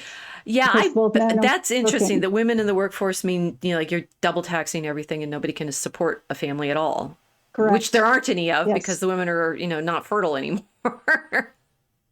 Right. Or there's Or they're having their a heck of a children lot very less. late, so the population declines Yeah. because of the spreading it. But Mm-hmm. it's like we have no. So what's a woman? Well, they know what a woman is if they would be They're the trying ones so you can hard to pay control less. us. The women's are the ones. Okay, so no, we had another example here. We have a guy in a dress, looking very pretty. What's his name? You know who the singer, right? Oh, Harry yeah, Styles, right? Harry Styles. We have Blair White, who's had a lot of surgery. Blair White had horrifically, and he says this Robert, his himself. name is Robert. Yeah, it was horrifically painful. He had his face taken off, the bones in his face broken and reshaped to make him look more feminine. It worked. You show his picture to any guy, and they'll be like, "That's a girl," but that's what it took. It was just Frankenstein levels of body horror modification going on with them. And he does not recommend any child ever pursue this, any underage child at all. I don't think he recommends anybody do it. Yeah, but yeah, he got the look. He's this is not a Caitlyn. Right. Well, did the surgeries younger? Yeah, he was in his 20s. I think he was in his early 20s. I don't think he was a teenager, because I've seen pictures. I've seen the before pictures where he was just about going in for the surgery, and he looked about 20 something. So there's White. Is Styles. I know Harry Styles. Harry Styles, the singer, is not styling at all. Right. No, and I mean he wears like feminine-ish clothes all the time. So this is what we were reading about Led Zeppelin yesterday. And Plant, right? It's like blouse. They're wearing literal girls' blouses, but with their shirts open and whatever, and long hair, right? So that the glam rock stars create this androgynous masculinity that is. But how much of that looks like 18th century French court too, with the long wigs and the makeup and the high heels? So maybe they're just rebelling against the suits. I think they were rebelling against the suits. Yeah. right? And Nobody wants to be in those it was suits. all The women look orchestrated. like the CEOs and the guys don't. They want to look like, Right. um, courtiers and Yeah. the restoration and have, Yes, it was a very carefully cultivated, wild look, which is contradictory, which right. is kind of our But I theme mean, it's tonight. yes, all the contradictions, right? The what is a woman, what is a Yeah. man? How can you tell if it's like, so is it the men who are dressing in these not masculine, masculine having been defined as wearing those suits, right? So like Yeah. the picture of all the women in suits except for Caitlin in a dress. So, okay, Yeah. so the confusion in this women's image is the representatives, they're representatives, right? Not senators. The They're senators. Mason and McBride are senators. Oh, I'm sorry. They're No, I think you're representatives. right. Yeah, They're the they're representatives, they're right? in So yeah, representatives, McBride is from Delaware. right? So they're all dressed. The okay. I was thinking I could, if I could feed these pictures into Grok and say which one's which, right? Because there's Jenner dressed like a feminine woman. The Yes. McBride dressed as a man, Mace dressed as a man, and the CEO person dressed as a man, right? They're all, it's like, No, no, no. how many women are in this the other, picture? Right? And then we go to yeah, the one men, woman, two the men. men in a dress, white Styles and white, and then Dame Edna Everage, who Barry what's his name, right? Never pretended to be Yeah. actually a woman, but had this character that was a woman. Yeah, it was a hilarious character too. I really thought he was Right. funny. So there is this, cross-dressing comic tradition, which is different from the drag queens. Yes, Or is it is Dane Edna a very drag different queen? Not because really. yeah, Or yes. no, The pantomime Dame Edna was a Dane. character, Pantomime like you Dane. said. Right. Yeah, but Yeah, he's got pink mhm. hair and, pink. Yeah. I mean, he looked ridiculous and clown-like. It's yeah, but he was a real character. I mean, if you'd ever watched the Dame Edna's show where Dame Edna is interviewing people, it was Hmm. hilarious. But only It's really hilarious difficult. because he was taking on what people considered stereotypically feminine modes of A behavior. specific feminine type also like kind of stuffy, very old fashioned, but says ridiculous things that you could mistake you can Postmenopausal mistake even. this character, right? You can mistake this character for being your elderly, British granny or something like Right. that, who might say ridiculous things, should she guess to come to the living Postmenopausal room. women like myself, we have license to say all sorts of things we couldn't when we were worried about what, well, we still worry about what it would look like, but back in the day when you really really worried about what, no, wait, okay, we're going to have to be continued on this one. And then the other two guys at the bottom who have mustaches and are in pink or purple and Oh, wigs and makeup. yeah, Who are they? yeah, because we're Oh. ladies, we're ladies. Okay, That's so the women liberating guys, dressing right? in masculine social roles is one level of thing, and men dressing in dresses pretending pretending to be feminine roles or whatever Styles is doing. I mean, that's I don't know what he's doing. He's not the only one that does it though. There was a couple of years there around the Grammys where they thought it was edgy to wear a dress, like a feminine dress, but still be okay. So masculine. is the woman He looked like CEO a being edgy in the dick. way Sorry. Styles is being edgy? What's edgy? What's the level of edginess It's here? not it's not edgy. It was just stupid. I mean, good grief. Get a better agent. I'm Well, I don't know. I sorry. think he looks kind of It's nice in that dumb. dress. What's the problem? No, he doesn't. He looks repulsive. It's just and it's not that the man is repulsive or the dress is repulsive. It's the man in the dress that's repulsive. Pollution and danger. I see that we're having problems with Maybe. the boundary crossing. I mean, was he even crossing a boundary? He just looked, I'm sorry, he looked like a dick. I mean, they all do. It just, Well, they no, look, I yes, don't it even, is boundary it's not crossing. even, All of it's boundary. Mace thought it was excellent boundary crossing to be a woman okay. in the Citadel. Yes, she did. But boundary crossing for the sake of boundary crossing, just for the optics of it, which is what Harry Styles and all those other people were doing at the Grammys and men in dresses. Who does that impress? It's shallow, right? Say what you want about Nancy Mace destroying the male only Citadel. which she did. Are there more women there But now? I think, yeah, but I think she was sincere in her desire to be a cadet there, I'm right? sure she She was, wasn't but she just was mocking still men. wanting, as a woman, wanting to be in a men's space, quite consciously. She did, yeah, she did, and I don't really see the point of that. I don't. Well, I see. This is where me and my trans tr there's a trans joke in there of trans. No, it's like just not transsexual, but being challenging, border crossing, right? Fencing is a man's sport, right? We wear men's costumes in order to. Well, it's a combat sport, It's a so it's by combat sport. definition a man's We're sport, wearing, talking right? about wearing the 18th century, right? I get to wear 18th century, you know, not sans culotte because they had, I guess they're culottes, right? Our fencing knickers, pants, however you call Mm-hmm. them, our 18th century men's trousers, right? Right. We are, as women, competing well, and we're wearing men's clothes. The 19th century women who fenced used to wear skirts, right? So we don't. We could fence in Why do they wear skirts? There's a famous picture of the Austrian women's fencing club, and they're all in like skirts, and because it was Oh, considered I'm sorry. Sorry, the women. the Right. women wore skirts. It was considered Right. appropriate for them to wear, bodices and skirts. By the 20th century in the rational clothes movement, right? Women start wearing trousers for exercise and athletics and stuff, and so Well, from bicycling, right, right? right. That's the first one, So right? presumably, like by the early 20th century, the women fencers are wearing trousers.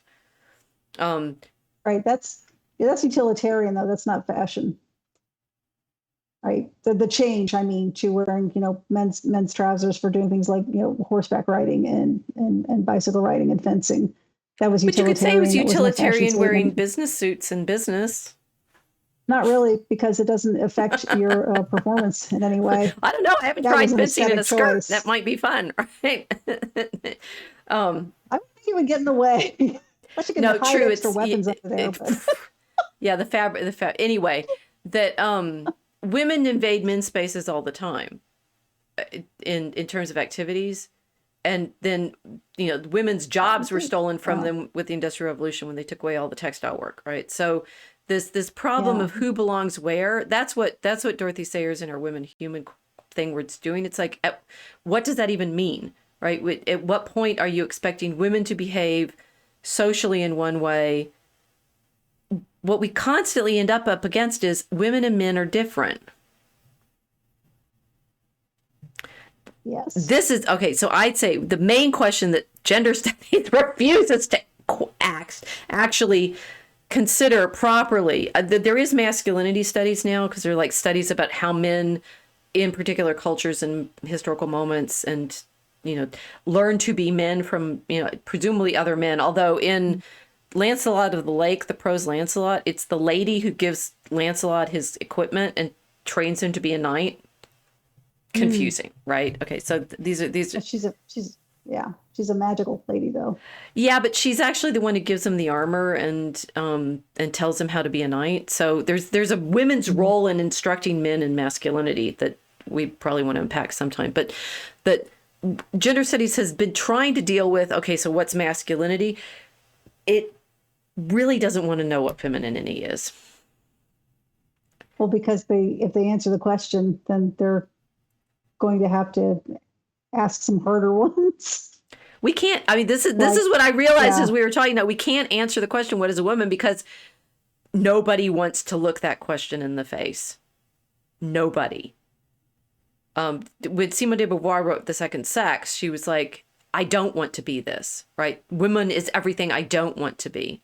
So so she did define it, but for her it was a it was this negative. massive negative that she ended up saying women need to be something else, an individual, right? Because she was an existentialist philosopher, right? So this philosophy that there has been pretty much zero discussion my entire life about what it means to be a woman. What is a woman? And according to Grok, we end up with things like the biological, right? So there's a biological perspective. We didn't end up using my biopsychology textbook, right? If you guys, Hmm. if you're interested in coming back to this question, we can read about things like, oh, I don't know. For mammals, sex is determined at the time of conception. Oh, okay. Are we mammals? When a sperm penetrates the egg and contributes either a Y chromosome or an X chromosome. From that point on, the path of sexual differentiation is set. From conception! Apparently, in 2002, according to biological psychology, sex was determined at conception. Well, that's a terribly bigoted tone, and you should get rid of it immediately. Hey, Obviously, I sex was is assigned assigned at this by a birth. woman who taught the class, so get a grip. I did. I sat in on this class in 2003 or so, biological psychology, and it was taught by one of our colleagues who studies the olfactory bulb. Her question All right. her question of all in lectures was always in uh um like but it was always the olfactory bulb that was the answer. She worked on scent. Okay. We will describe that path and its occasional exceptions shortly. Occasional exceptions. Mammals that receive an X chromosome from the father will become females. Those that receive a Y chromosome will become males. The mother always contributes an X chromosome. Males are said to be the heterogamic sex because they have two different sex chromosomes, XY. Females are homogametic, XX. Female birds are heterogametic. Well, that's interesting. The sex of some reptiles is determined by sex chromosomes. In other reptile species, the factor determining whether an individual develops as male or female is the temperature at which the egg is incubated. Oh, reptiles can go either way. No matter what the mechanisms, so mammals, the sex is determined at conception. No matter what the mechanisms, the developmentally early event that normally decides whether the individual will become a male or female is known as sexual determination. In vertebrates, the first visible consequences of sexual determination is in the gonads. Very early in development, each individual has a pair of indifferent gonads, glands that vaguely resemble both testes and ovaries. During the first month of gestation in humans, the indifferent gonads begin changing into either ovaries or testes. Conception in the first month. Hmm. There's some pictures.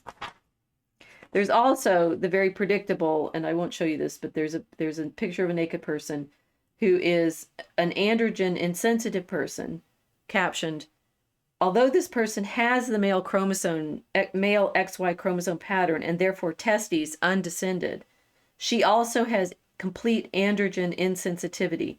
Therefore, her body has developed in a feminine fashion, courtesy of John Money. And Money is, of course, the one who did all the sex change operations. So there is this, I love this. Nobody would say this out loud, but androgen insensitive individuals, it says, show us that even morphological features can be confusing criteria by which to judge sex. Okay, so maybe you can't tell by looking. Could be an androgen Sometimes you insensitive. can't because of that. I recently revisited a very old Saturday Night Live.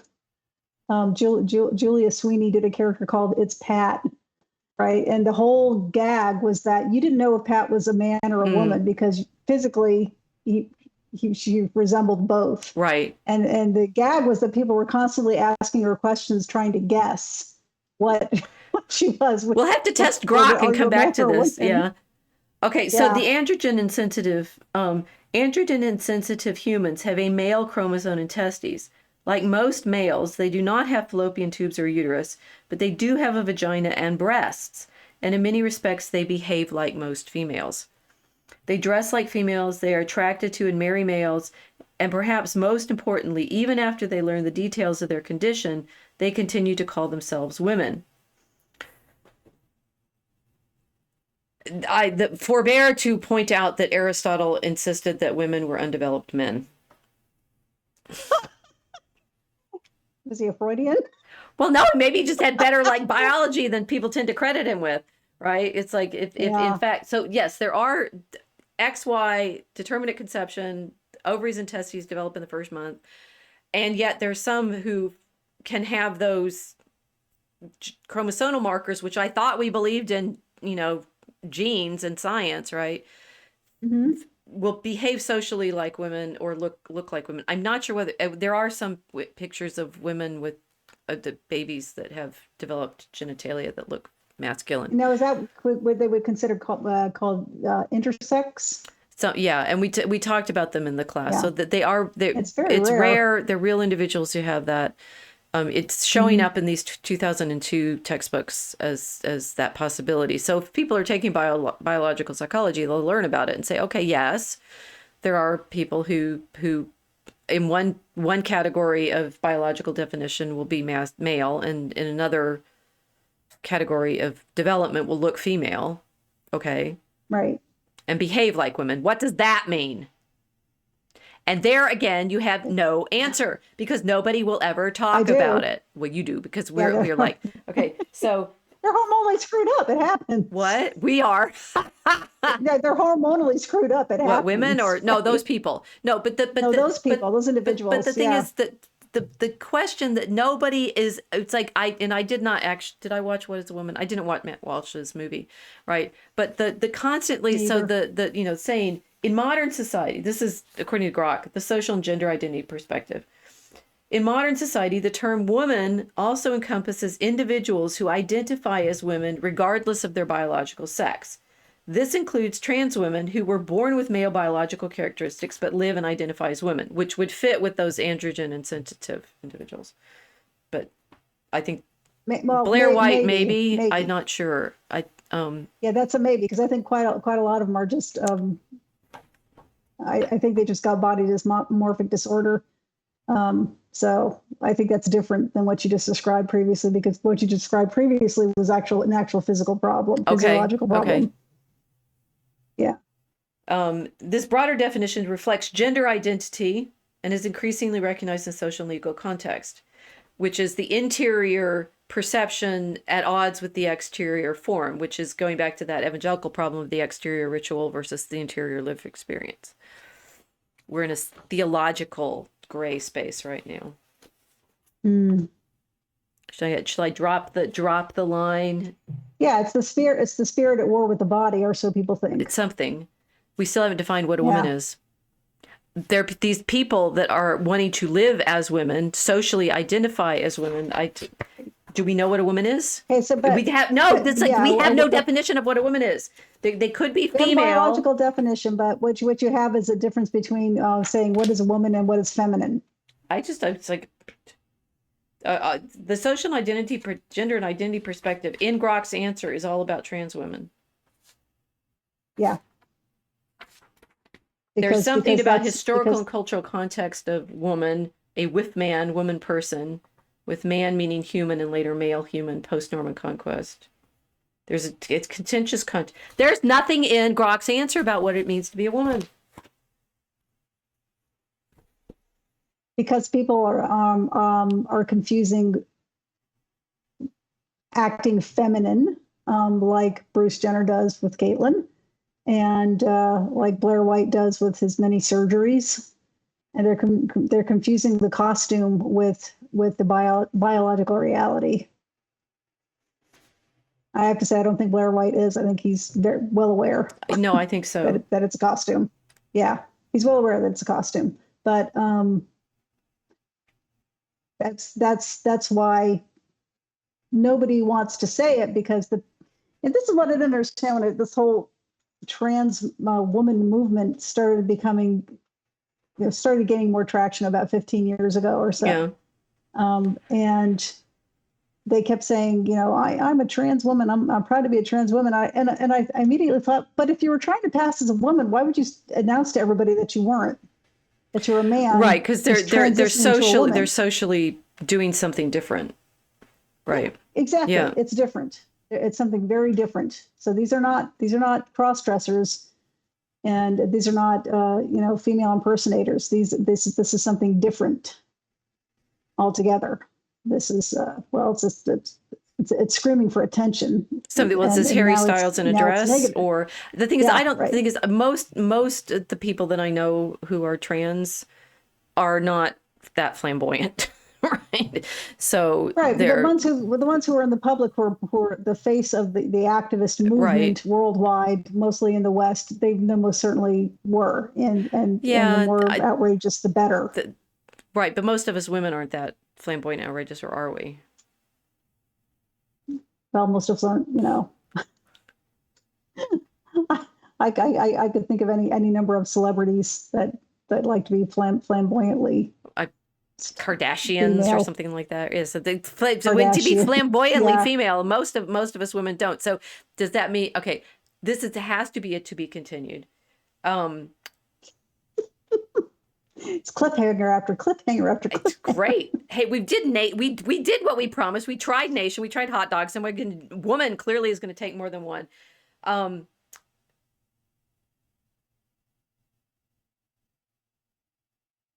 what here's the hint, right? Um, and she's talking. Douglas is talking at the end about this St. Paul's extraordinary demand that in the new Christian society there should be neither male nor female, which is a kind of social pressure. The cases we have considered may throw some light on the exaggerated importance attached to virginity in the early centuries of Christianity. It's like, ironically, women on the peel aren't virgins, right? But they're like sterile, like virgins, or not like Yeah. that. There's I think the sort of gender role of what kind of woman are you meant to be if you're going to perform this male role in society. The primitive church of the Acts, remember I was looking at, everything always connects if you're a woman, right? And I was playing with Data Republicans data set of the ante-Nicene fathers. Guess what? We're still there, right? The primitive church of the Acts, in its treatment of women, was setting a standard of freedom and equality, which was against the traditional Jewish custom, or the traditional, well, anyway, we'll do Jewish and Christian later. The barrier of sex in the Middle East at the time was a barrier of oppression, as St. Paul's words imply. I'm not sure I agree with her there, but okay. Galatians 3:28. Oh, I don't either. Baptized into Christ, you have put on Christ. There can be neither Jew nor Greek, nor bond nor free. There can be neither male nor female, for you are all one man in Christ Jesus. That's the way she translated it. I don't know whether man is always in. Anyway, neither male nor female. So there is a spiritual place in which there is no more male or female, which is challenging. Well, I think, when I read that passage, it's equal dignity in the eyes of God. Yes, Equal value. I think that, but that doesn't leave a place to be either man or woman, neither male nor female. I will say I think we've been avoiding something. It's what I work on. It's the center of all of my scholarship, and I find that I bring it up online and people get mad at me. In its effort to create a new society which would be free, unbounded, and without coercion or contradiction, it was no doubt necessary to establish a new set of positive values. Douglas did grow up Catholic, so this is like, there's a positive element in this, but she's also pointing to like some interesting problems. The idea that virginity had a special positive value was bound to fall on good soil in a small persecuted minority group. For we have seen that these social conditions lend themselves to belief which symbolize the body as an imperfect container which will only be perfect if it can be made impermeable. Further, the idea, okay, so the problem of the ideal of virginity like vexes everybody in the background of like, if what we are best is not sexually active, what do we do with our sexuality? I think is there. I don't understand. Hold on. Let me finish here. Okay. Further, the idea of the high value of virginity would be well chosen for the project of changing the role of the sexes in marriage and in society at large, which Christianity does, right? The idea of woman as the old Eve, together with fears of sex pollution, belongs with a certain specific type of social organization. If this social order has to be changed, the second Eve, a virgin source of redemption crushing evil underfoot, is a potent new symbol to present. Okay, the short version of it is we're gender confused because we lost the Virgin Mary, but don't you want to know why? and we've been this Simone de Beauvoir. Maybe we should start with her next week. We'll just do gender, right? We can do that, right? The way she rejects Mary, because she grew up Catholic, obviously she was French, right? The rejection of the problem that Christianity sets for who we are as human beings, and the real sort of meaning of what does it mean to be woman, as Jesus said to his mother, woman, right? There's the label, right? What is a woman? Well, somehow it's in the Gospels, right? Woman, who Mm-hmm. are you? I think the main thing that the gender studies has refused to talk about is the way we behave as women. Isn't that strange? Because Because trans women are putting the costume on there's and they're being way too flamboyantly much female. Eve still in us. I mean, if you think about it, it's like, what won't women talk about? The real thing, What won't our we? greatest taboo, what won't we talk about?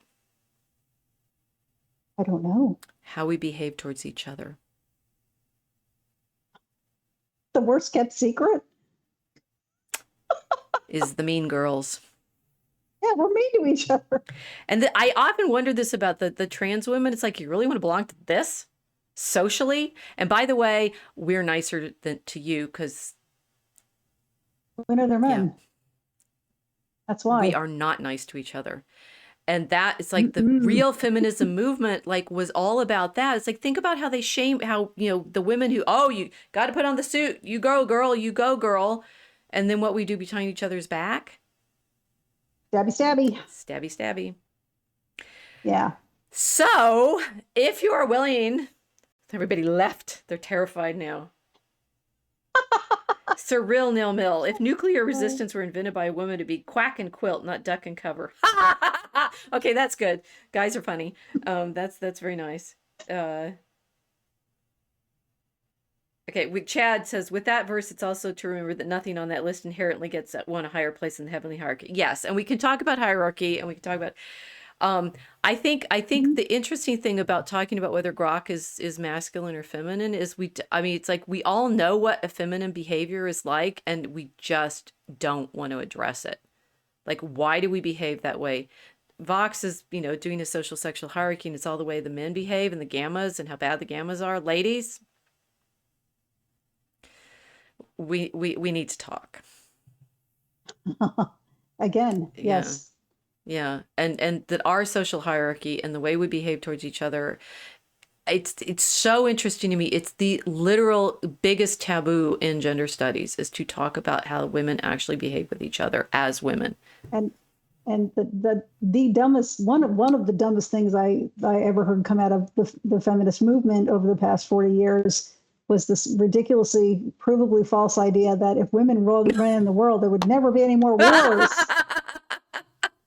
I mean, Stabby. immediately you can think of five. Yeah, you can think of five female world leaders under which there was horrible wars. Well, and this is yeah. the passage that I thought we were going to end up concentrating on is the one that I read last week, where Douglas is pointing out that if you don't have she said, we have mentioned two very different instances in which male dominance is replied with ruthless simplicity. But the principle runs into trouble if there's any other principle which protects women from physical control. So if the women are protected from physical control, guess what happens?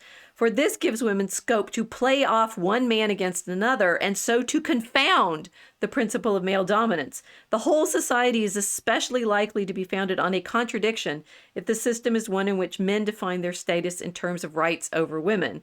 If there is free competition between the men, this gives scope for a discontented woman to turn to her husband's or her guardian's rivals, gain new protectors and new allegiance, and so to dissolve into nothing the structures of rights and duties which had formerly been built around her.